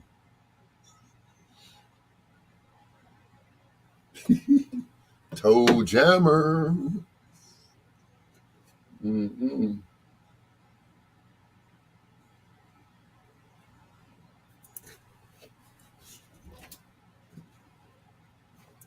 But she said, don't be scared. Angie said, I know you like pretty feet. Well, thank you. Thank you, sis. Go ahead. It's out there. Go ahead. Tell everybody.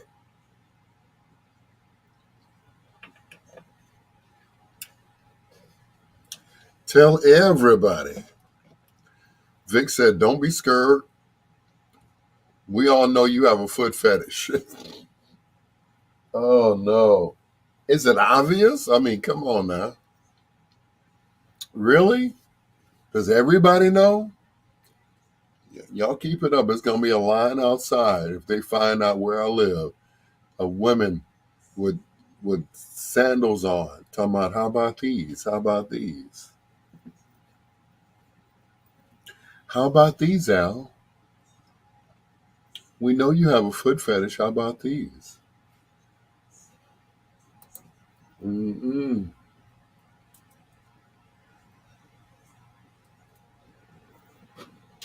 How about these? Mm-mm.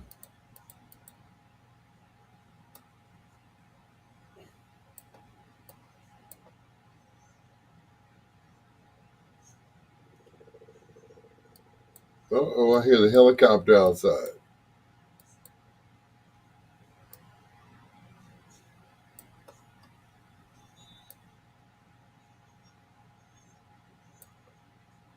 Mm-mm.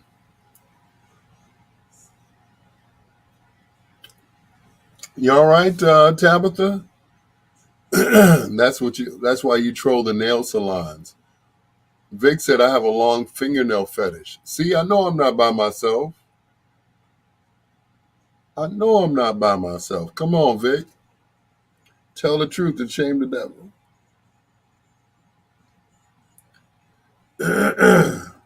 I know it's not just me.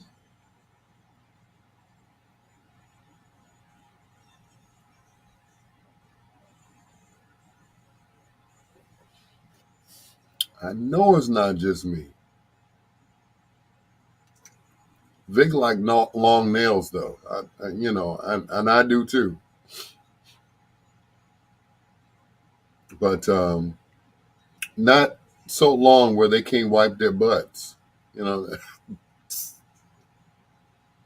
I'm just saying that's too long.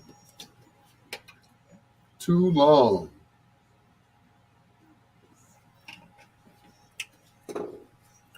If they're long where you can't wipe it, but you're scratching your butt. Oh no, that's just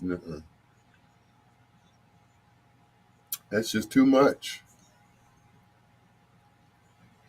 Scratching your own booty.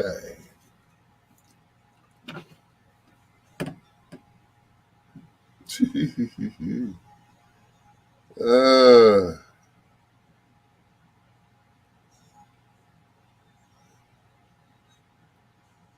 mm-mm. You all right?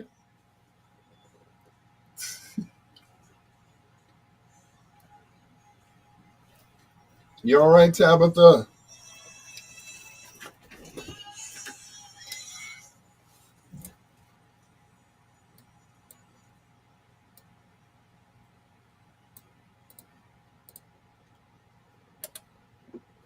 Marvin Gaye. Mm-mm. Distant Lover. Right here on Bedtime Stories. I don't know how we got on this subject, but we're talking about how ladies got these surgeries, right? And the surgery has them take the fat out of their stomachs and put it into their butts. And then they have to wear these waist trainers, which, holds it back together so it doesn't, jiggle all over the place. I'm like, okay, cool.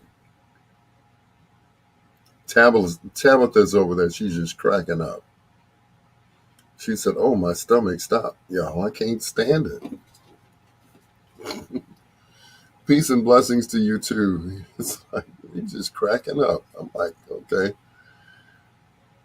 And then Vic comes in and he says he loves women with long nails. And I said, well, and then my sister chimes in. It's like, well, he's got a foot fetish, right?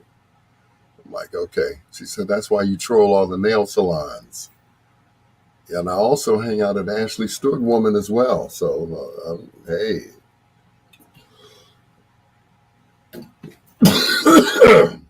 Had to cough there. Where's the cough button? There is none.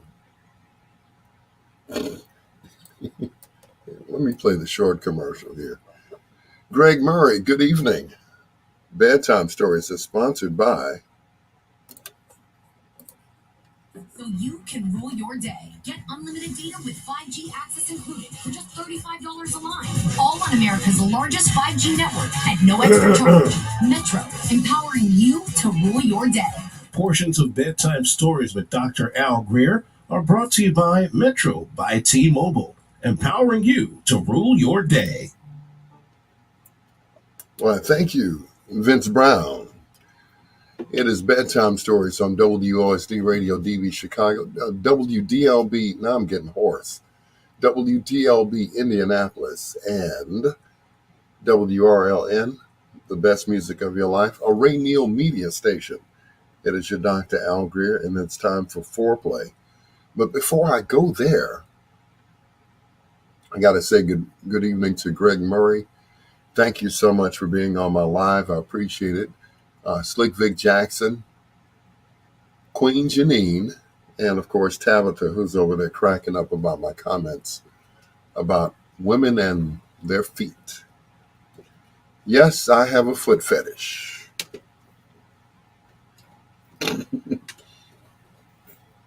Does that mean I have to go to Toe Suckers Anonymous? Oh, did I say toe suckers? Oh. Anyway. Troy says, I heard Al Greer is taking more steroids than Ben Johnson. Can anyone confirm? Thank you, Troy. Troy, say hello to Greg Murray there. Anyway, this group hails from Boston. As a matter of fact, they all grew up in the same housing project. They won a contest, and unfortunately, they came in second. We'll never know who came in first, but they came in second, and they ended up getting a record contract that is, with Maurice Starr. And the rest is history. They went on to, and as a matter of fact, to this day, they're still recording. They're still touring. I don't know about the recording part, but I know they're still touring as New Edition. Tonight we feature them in Foreplay right here on Bedtime Stories with the Peanut Butter Brother, Dr. Al Greer.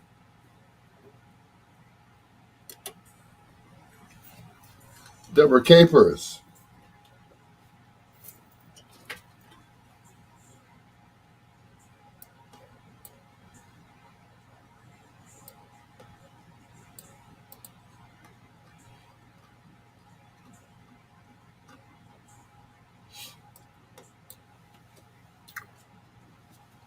He has a toenail stuck in his throat. Thank you, Angie.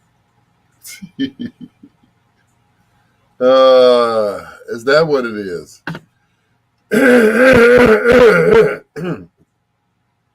That's why I can't clear my throat, huh? Deborah Capers is watching. You interviewed them on the radio from Screaming Wheels a long time ago. I sure did. Wow, Vic, you remember that? Wow. Yes, I did. Wow. Mm-hmm.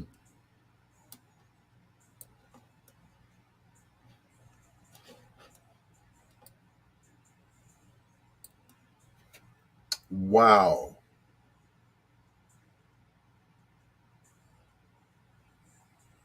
And you were with me. Wow. That is amazing. That is amazing. Not the fact that I interviewed them. I was pretty good at that stuff. And Greg Murray said, Al Greer is the only brother that looks younger with age. You look... Thank you, Greg. I wish you'd tell that to Troy Anthony. Thank you. But I really appreciate that, bro. Thank you, Greg. But I also interviewed New Edition when they came to Chicago when I was at Kennedy King. Yep. I saw them too.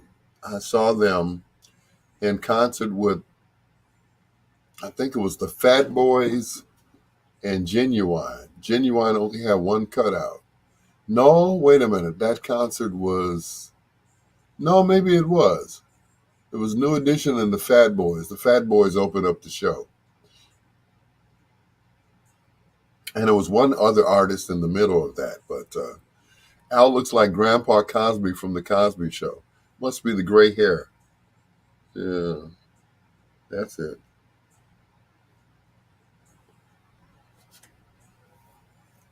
Mm-mm. Look like Grandpa from The Cosby Show. Good Lord.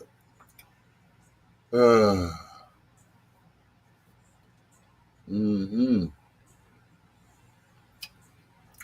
Anyway, what was I saying? New Edition. Yeah. Them and Boys to Men. I got a chance to interview Boys to Men. And it was at, of all parties, the name of the party was like a foot fetish party. It was me and I think some other person, Sam Silk. And all the ladies who came there, they had to, show their feet to win the contest. So they had a contest. I've never seen so many women with open-toed shoes. I mean, everybody, every woman in there. I was like, I was floored. It was me, Sam Silk, and DJ Little John. But look alive, Lady G is back. But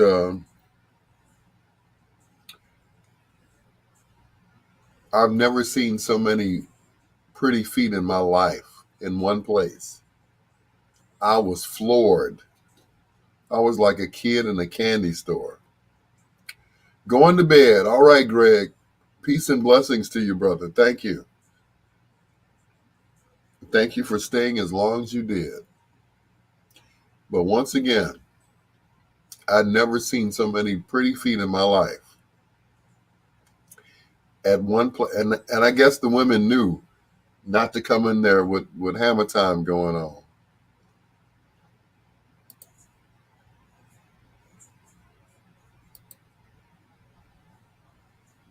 Yeah. And also to you, thank you. But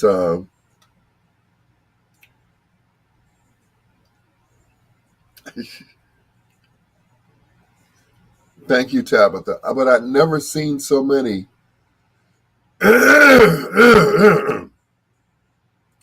women.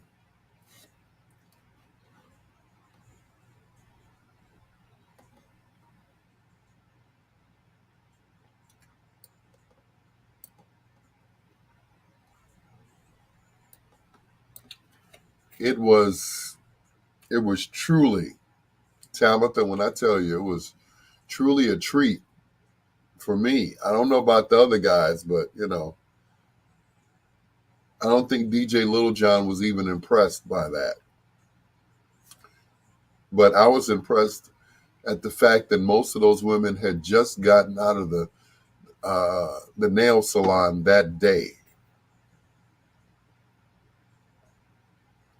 They had gotten out of the nail salon that day to come and show their pedicure so they could win that $100.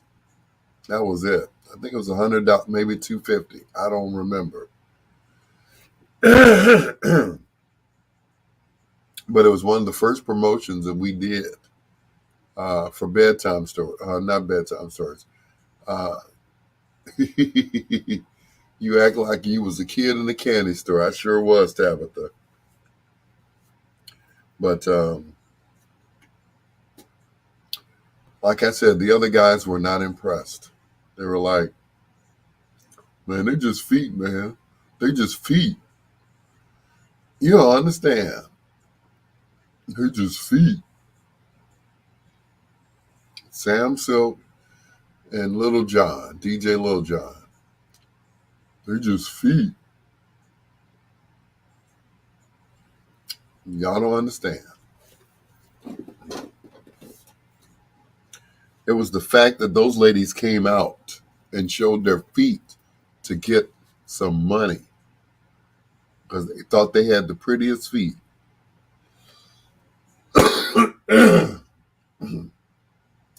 And some of them didn't even enter the contest. They just were there just to show off their feet to me and Sam Silk. That was it. Feet.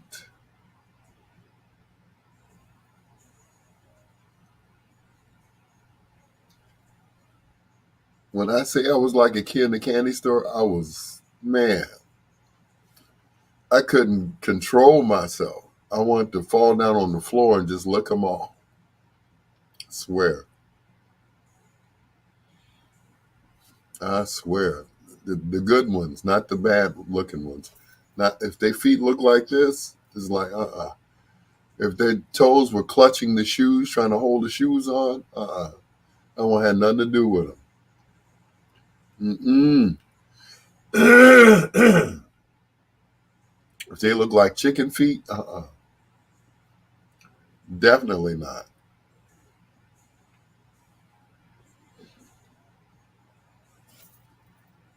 Have a time. Don't touch them. Don't touch him.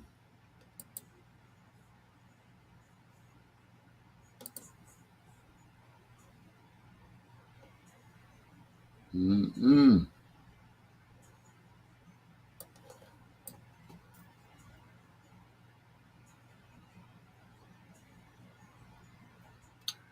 Want to lick them all.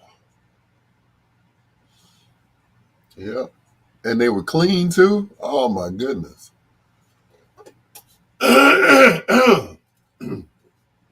Did I mention most of them had just gotten out of the chair that day? Good night, Angie.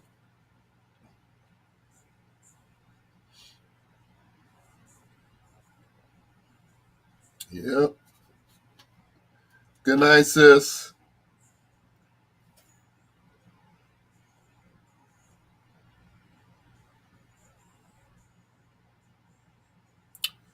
Yep. That's when DJ Lil John was still working for GCI. To tell you how long ago it was.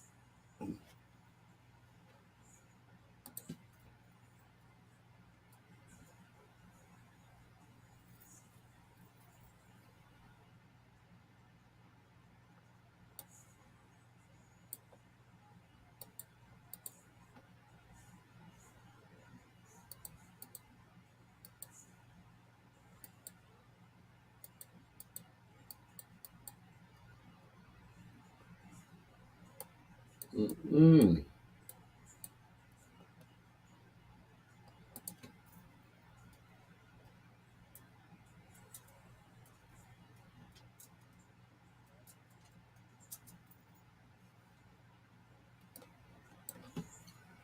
Ooh, Lord.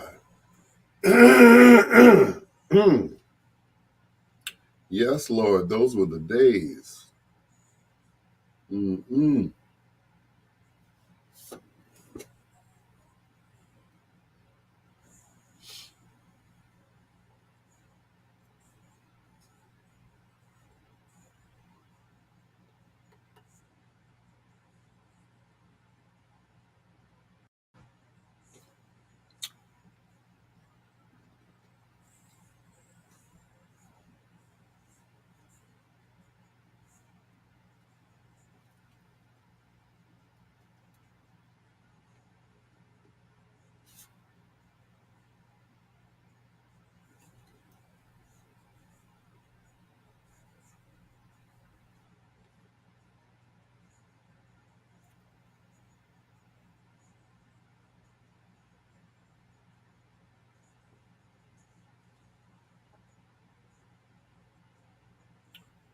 Helplessly in love. Ooh. Good night, Angie.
Charles Harris.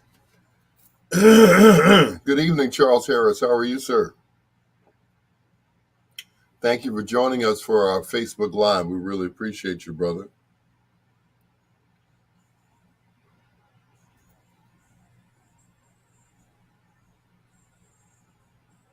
And by the way, don't forget to share the video with your people. Where it says like, comment, or share, just hit share. We really appreciate you, brother. Thank you so much. Even though my voice is cracking, but that's okay. It's a sign of maturity. It could be worse. Human could have no voice at all. This is the loudest I've been. I can actually yell, but I won't. Mm-mm. Mm-mm.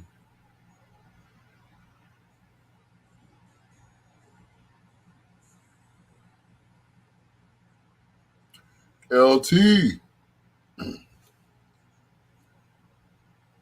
LT, say hello to Charles Harris.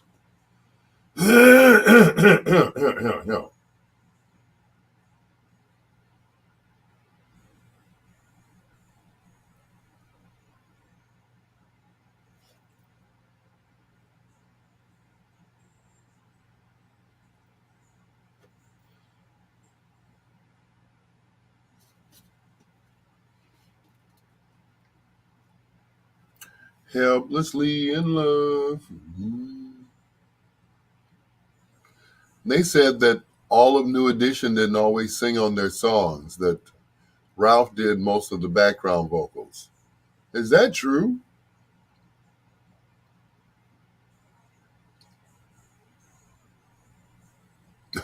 May I know who that be, sir? He's new to the group. I just wanted everyone to say hi to him that joined us. That's all. But yeah, they said Ralph did most of the vocals because the other guys either they weren't available or whatever, but they were always available to on the tour and everything. But they didn't sing on all the records. I'm like, really? Is that true, Vic?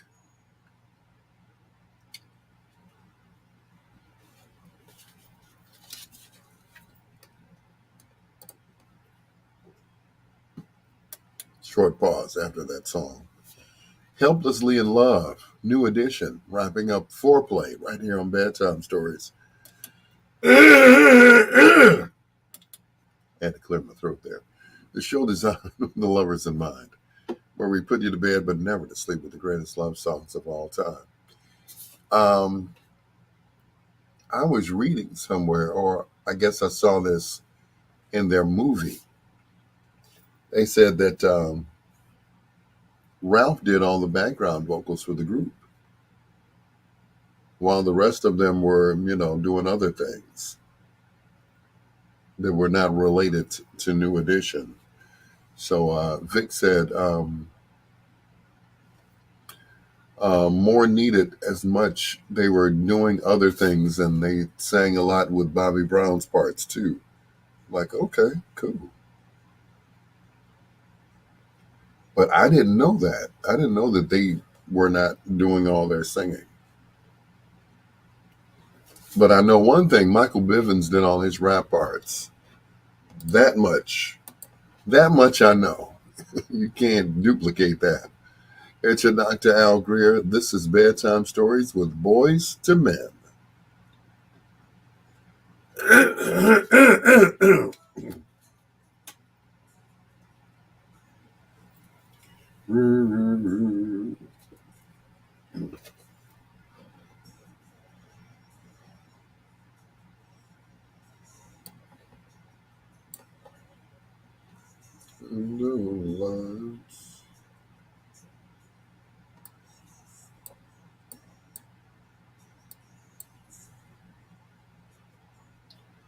To the night.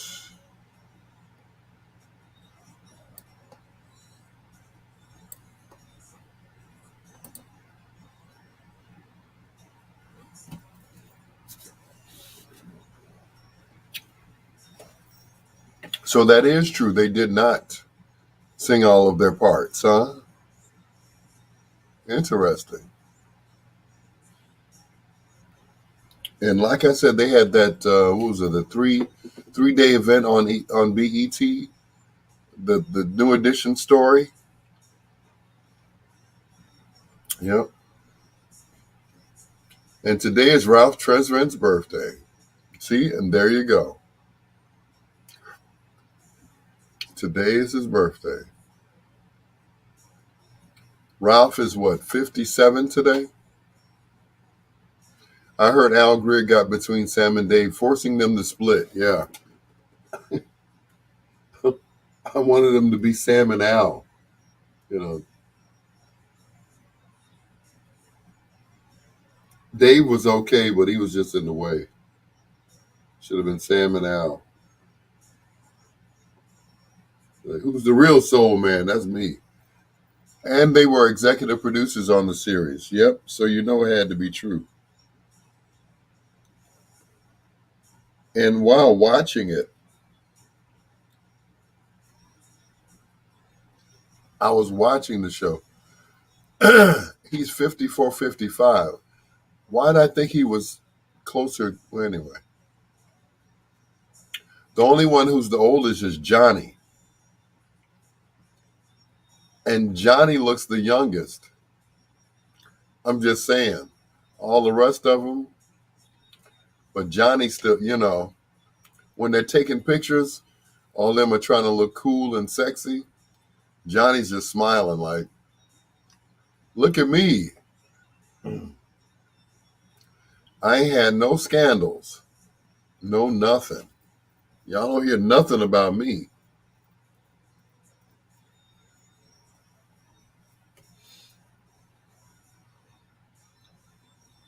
I mean, but think about it. The worst thing we ever heard about Johnny Gill is that him and Eddie Murphy were dating. I'm like, is somebody on dope or dog food? Which one is it? Oh, Ralph is 54. Okay. Born in 68. I was already 8 years old then. Cool. Okay.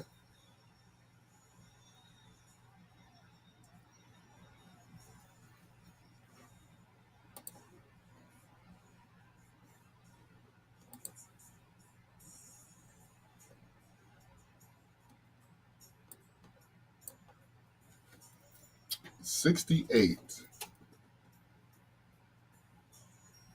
So basically, they're all about the same age. 54, 55. They're in that range. Except for Johnny, who didn't grow up with them. He grew up in D.C. All of them are from Boston.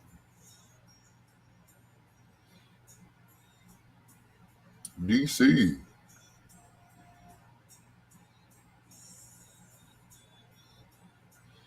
Which was cool because they all got a chance to do their own solo stuff. So,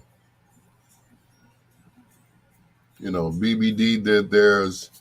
Johnny and Ralph did theirs. Of course, Bobby was the first to branch off and do his. So, Johnny will be 56 on the 22nd. Oh, yeah, he is the oldest.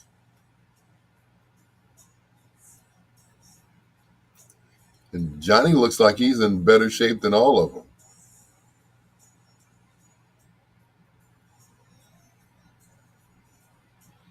Mm-hmm.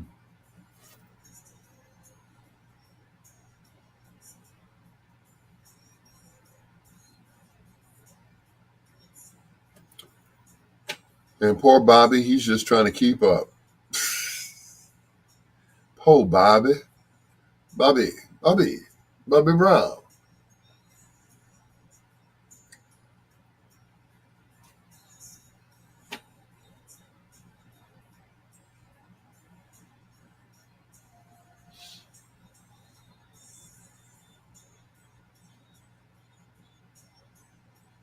Being Bobby Brown. Nope, Ronnie is the one in the best shape. Oh, okay. You might be right. Now that I think of it, Ronnie DeVoe, yeah.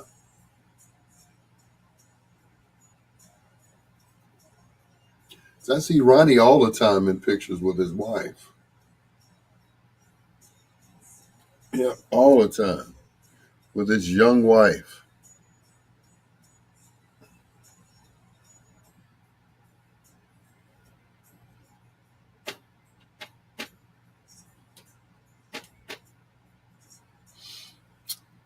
Yep, that's all right.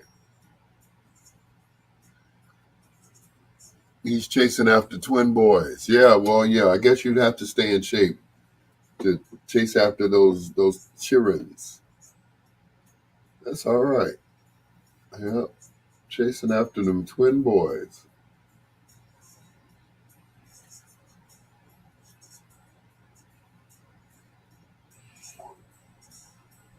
That's what's up.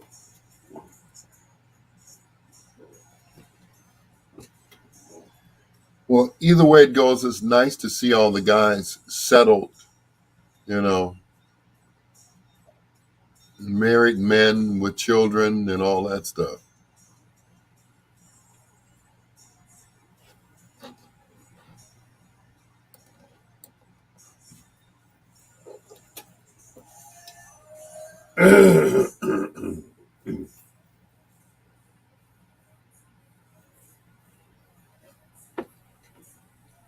Go on. In love our road, can't let go. Boom, boom, boom, boom, boom, boom. I belong to you. Oh, sorry. See, they didn't miss Mike, did they? Could have had me. I guess I was too old. I even auditioned for them once. They're like, "No, bro, you better stick with broadcasting." Like, thanks.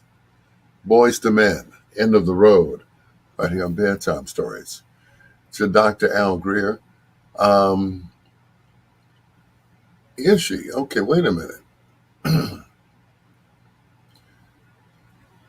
So is, let's see, we're talking about Boys to Men. I'm sorry, New Edition. He's married to Shamari from the group Black. She's 42 years old, and he's 50 something, right? Oh, okay. He likes them young, huh?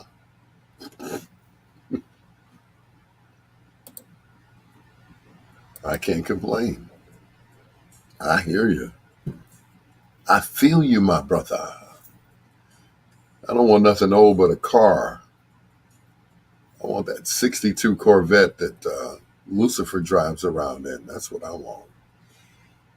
Here's the first of two in a row from Guy on Bedtime Stories with your peanut butter brother. Waiting for you.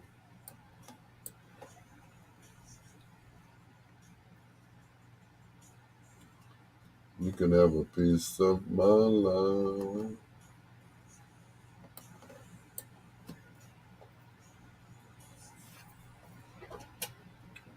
You can have a baby.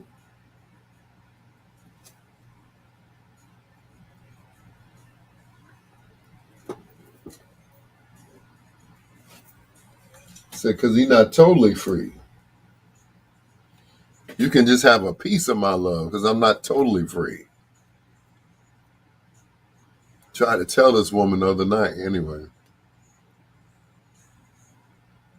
Nope. Ain't going there. I don't want to get spanked.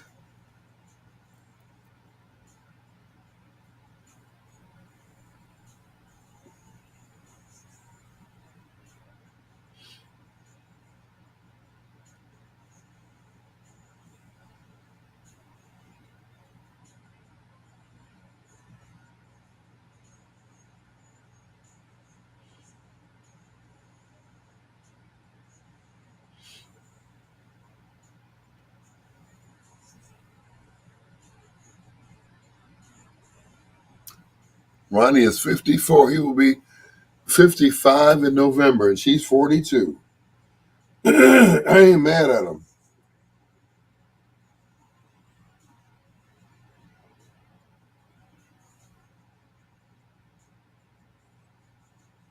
Like I said, I ain't mad mad at him.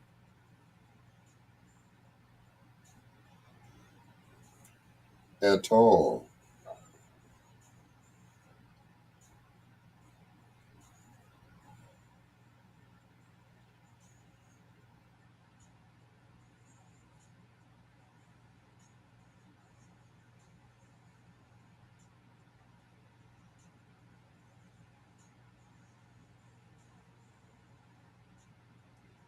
I do love you.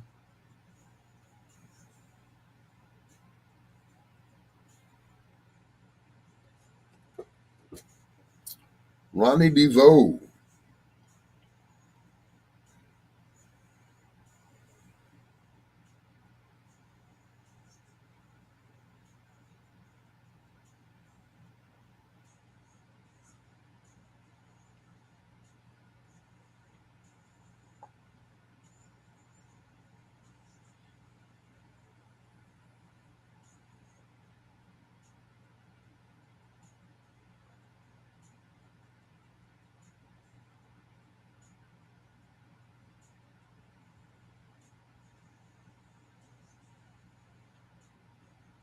Greg Moore, what's going on, sir?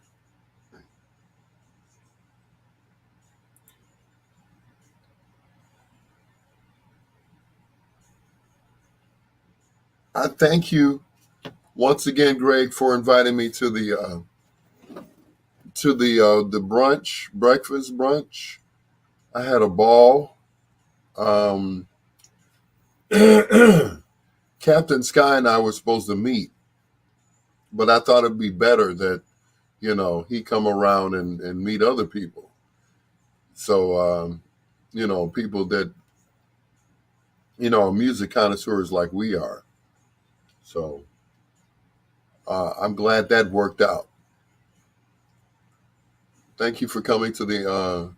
We had a great time. I had a great time too, sir. I sat right next to Lawana Trailer. She's like, and she I guess she didn't think that I recognized her. I'm like, but your picture's on Facebook. Why wouldn't I recognize you, Lawana? And you're always on my Facebook Live. Why wouldn't I recognize you, Lawana? She said, and you have a cousin named Lawana. I was like, yeah, just like your name. Yeah, okay. I guess she didn't think I knew who she was, but that was cool. You know. But once again, I hope everybody else had a ball too. It's like I hated to leave.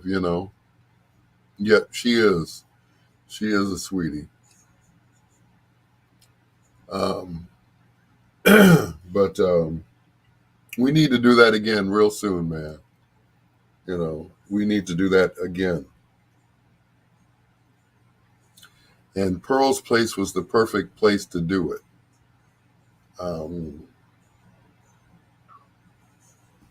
Because it's funny, normally I do parties down there.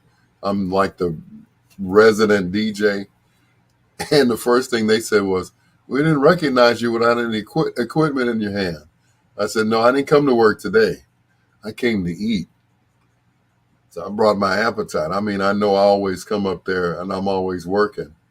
But yeah, they like me up there, I guess. Yeah, we will do it again soon. I hope so. I hope so. And I thought about, the brothers that we lost, KD, Reggie, and Wayne. It's like, man, we will have to do another one real soon. Those brothers were surely missed at that brunch.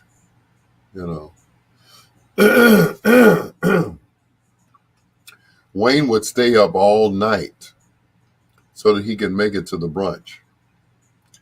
Of course, he got off the air at 5, 6 o'clock in the morning, or at the station. So he would come straight there. Now he used to do what I did, and that was to stack the computer, and he would take a nap. So many a night he would be asleep on. They had a desk in the studio, the main studio that we were in, the control room, and he would be on that desk asleep. I'm like, that's how you do it, brother. Okay, but yeah, we got to do that again soon,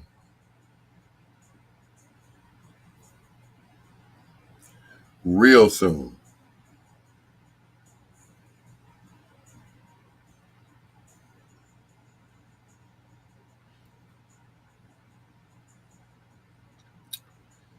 Yep, real soon before we lose anybody else.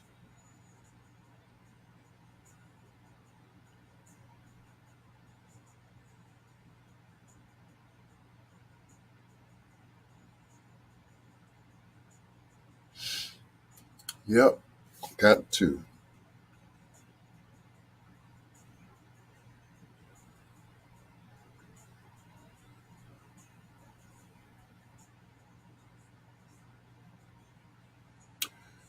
KD, Wayne, and Reggie will be missed. Yes. Wayne was the creator of the first M Squad breakfast. He, KD, and Carl. Wow.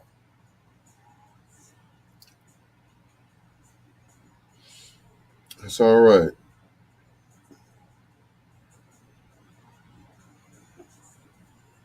Like I said, they were surely missed there. You know, I don't know if I told you that, Wayne and I went to school together. We were at Mendel. He was the drum major for the band. Even though he didn't play drums, he was the drum major. And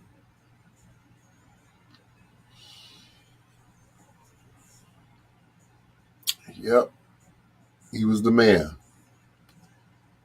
Yep. It's been 3 years now. 3 years. Good Lord. As I remember, um, the first year we did um, the Taste of WVON without him, and I had to go on stage. Ugh.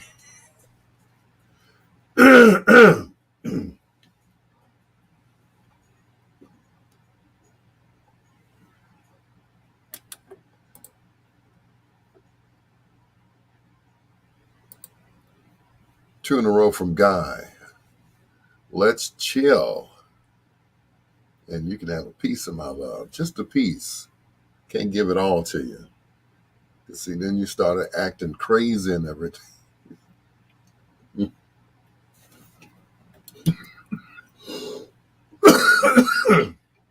Start looking for me in the daylight with a flashlight, I tell you.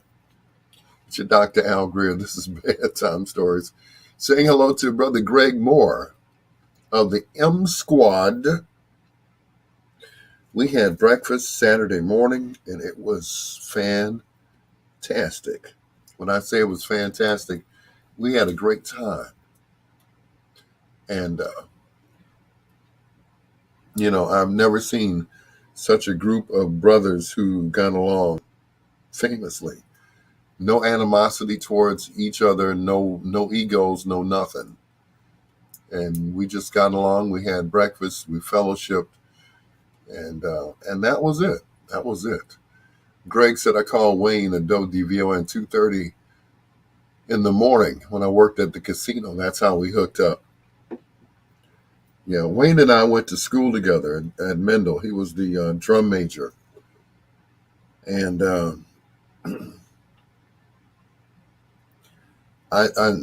that's one of those deaths that, hey Holly, hey sweetheart, that's one of those deaths you just don't get over. Him and Bobby OJ, I'm still reeling because I still remember the night that I got that call that Wayne had passed, and I still can't believe it. But I tell you, I just gained another angel, that's all. He's always watching over me. I can feel him in the studio. It's your Dr. Al Greer. This is Bedtime Stories with Brother Leroy Hudson.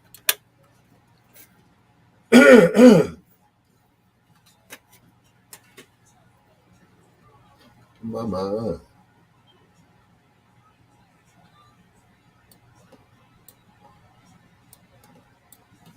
Each and every single time. You know, it's like sometimes I'll hear noises in the station, and I'm not exaggerating, or I'll see a shadow. And and it's like, and I say it out loud. I don't care who hears me. I'm like, is that you, Wayne? And I'm not the only one that thinks that. There's a gentleman that I work with. His name is Titus Williams. I call him T-Dub. And I asked him, I said, I know this sounds crazy, but do you ever feel Wayne's presence here in the station? He says all the time. He said, what's going on, Ken Wadlington? He said Wayne brought 2 fans, and the fans they put in the studio. One of them stopped working. I said, I wonder why.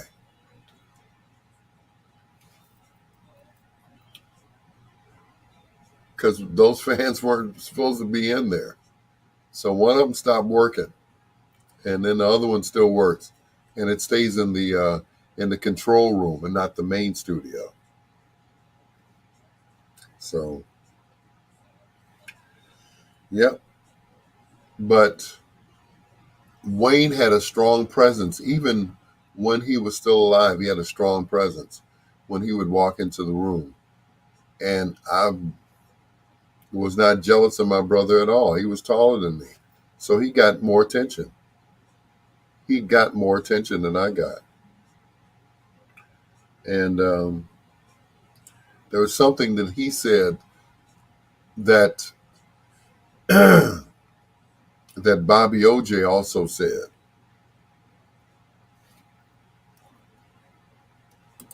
How he gains his audience. And I was like, oh, really? Okay.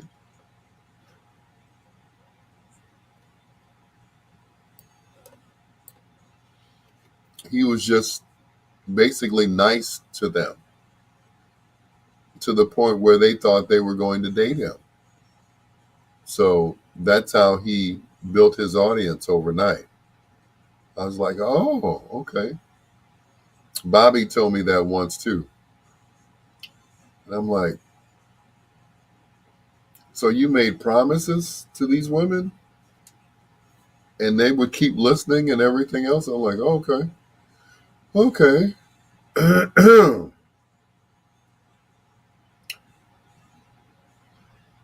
But I guess they never acted on those promises.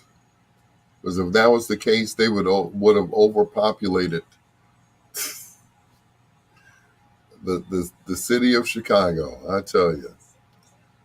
But yeah, he did say that, most of them he knew personally, or they wanted to know him on a personal basis. So that's how he built his audience. Cool. Both him and, both Wayne and Bobby OJ. So he would talk nicely to the ladies on the phone. And that's how they continued to listen. Wayne was charming, and so was Bobby. And I'm pleased to have known both of them. I heard Al Greer was the first person caught by Chris Hansen on To Catch a Predator. Can anyone confirm? Ah, no. Mm-mm. Definitely not me.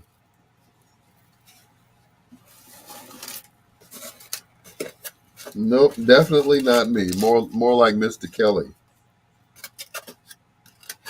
Look at all these fries going to waste because I'm not going to eat them.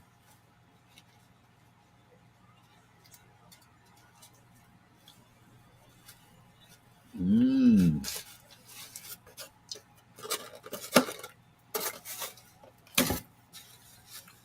Lamb meat, gyros.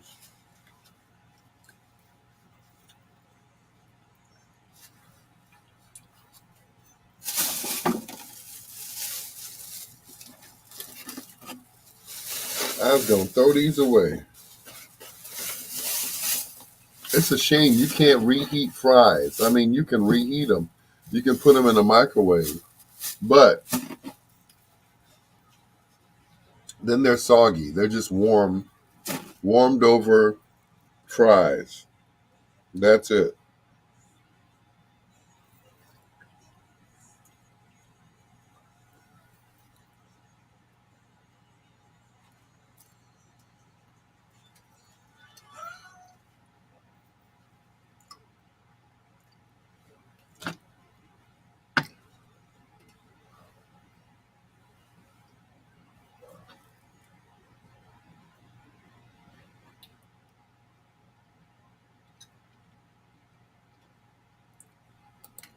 Air fryer. There you go. Then it'll bring them back to life. I forgot about that. Thank you. Willie Hutch, the Players' National Anthem. I choose you. The Players' National Anthem for all you players out there. It's your Dr. Al Greer. This is Bedtime Stories saying hello to Brother Greg Moore. I had to clear my throat there. I had some dry fries in my throat. Speaking of fries, I'm like, you cannot warm fries in the microwave because then they're just hot, mushy fries. But if you put them in an air fryer, it brings them back to life. It snaps them back for some strange reason. I'm like, okay, air fryer.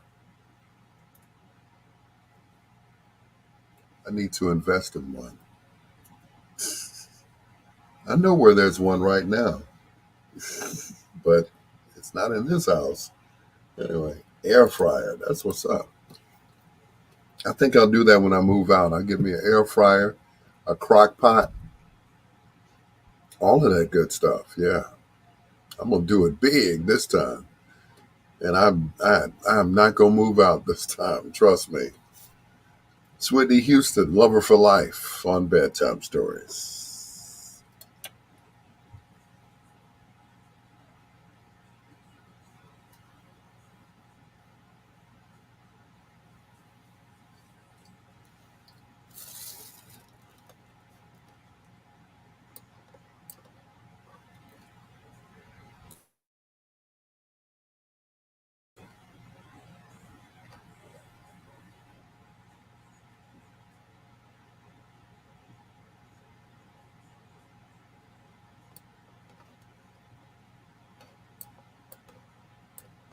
So take me, I'm your prisoner,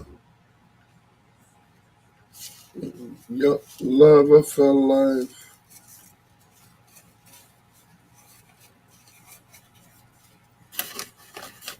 Want to be your lover for life, your lover for life.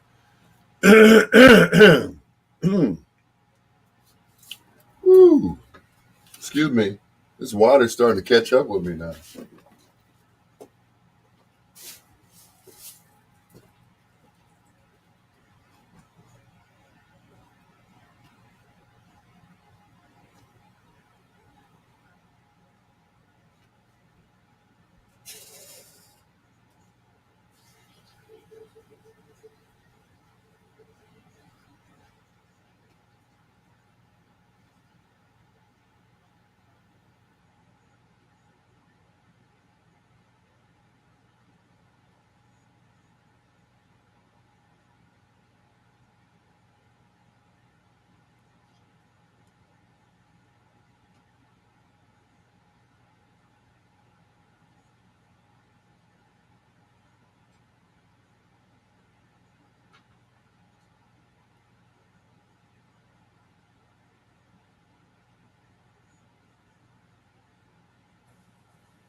Take me, I'm your prisoner.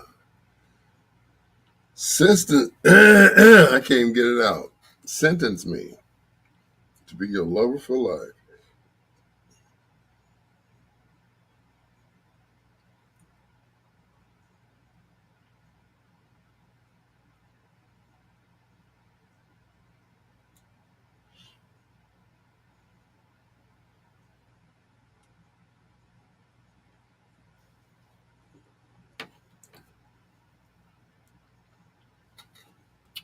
Yep, he was close to late Eddie Thomas and Verlene. Yep. He,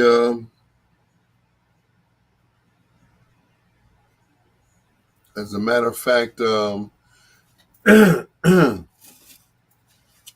because of his association with Eddie Thomas, that's how he got on Soul Train. Yep. And of course, I teased him Saturday. I'm like, you were the only person who Don Cornelius had to look up to interview. Yep. You were the tallest person on Soul Train.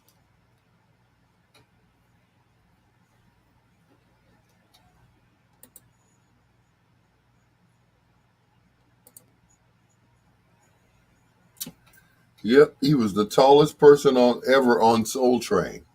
Can you believe that? You know, because when Don went to interview him, you know, here he stood at like 6'6". Don was like, he had to hold the mic up to him. And that was it. He did that one song. He's a two-hit wonder. LaWanna, we were just talking about you, sweetheart.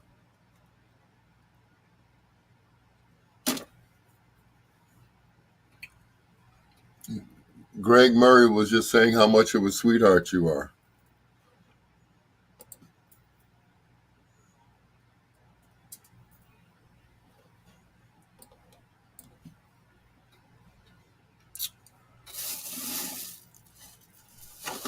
Sorry I couldn't make it to room 43 on Saturday. I had to, dip somewhere and go take a nap. Plus, I had to take El Genius home. You didn't miss anything, sweetheart. We were just talking about Saturday.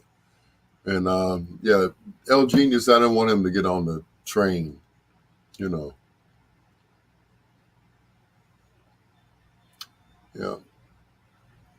I'm like, did you drive, sir? Nope. Okay. Yeah. Keith D, what's going on, sir? As you can see, I lost my voice again, but I'm getting it back. I keep, with the vitamin C and everything else. I guess that's helping. That and the Dayquil. So, and of course, I'm flushing myself out with plenty of water. So, grab me 2 bottles before I go to bed. But Keith D, good to see you, brother. Thank you so much. You came in just in time with 5 minutes to spare. And I'm about to sign off.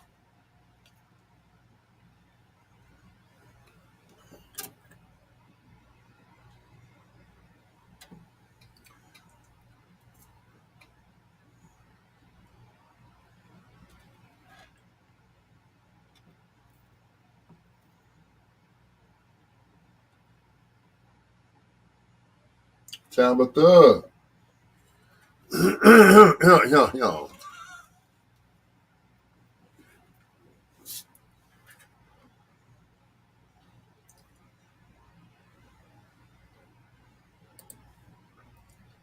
Little Anthony, the Imperials, and help me find a way to say I love you. I can't think of a better way. Can't think of a better way than to play this music, right? Good night to Tabitha, also to Ken Watlington. I can't even get it out. Ken Watlington, Tabitha, Keith D. Denmark, Lawana, Captain Sky, who wasn't even on here tonight, but we mentioned him. Greg Murray, Greg Moore, also Slick Vic Jackson. Thank you so much. Rita, who was in the first hour before she fell asleep. Poor Rita. Rita's going to get me later on, I know. Of course, as always, comic relief from Troy, the Soul Pole Anthony, and just everybody. Thank you so much. I really appreciate you guys. Like I said, this is therapeutic to me each and every night that I'm on. You know, I can sleep better now knowing that guys like you are out there listening and supporting me. I really appreciate it. Special thanks go out to Brother Melvin Jones, who is the cousin of Bobby OJ, whose real name was Joe Louis Jones. I really appreciate him for, being on my live. I really do. Thank you so much, Melvin. I look forward to meeting you in September when I'm down in Memphis, if I don't come any sooner. To my family in Memphis, the Jones family, I look forward to meeting you guys real soon, all right? Thank you so much. And like I said, I really appreciate you guys for stopping by, saying hi. Lady G, who stopped by earlier, LT, and of course, TC and TC. That's Tabitha Carson and TC. I appreciate you all as well. Till next time, blue skies, green lights, and peace. Good night.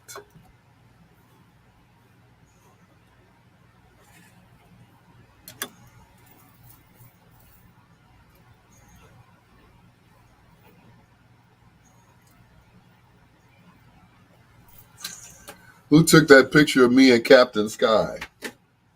That's a good question. Who did? I don't know. You and the captain.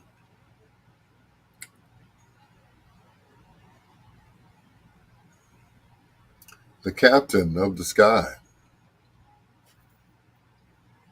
Yeah, we call Captain Sky something else, but we ain't gonna talk about that. But thank you guys. I appreciate you all as always. Greg Moore, I had a great time Saturday. Let's do it again real soon. Of course, we can invite Captain Sky back. He's okay. Yes, I'm sure somebody's got a picture for you. Let me check, because I know you and I took a picture, Lawana, but I think you took it on your phone and sent it to me. So,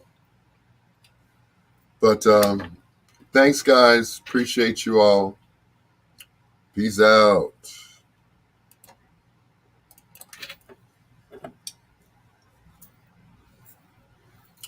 Have a great night and or morning, okay? God bless.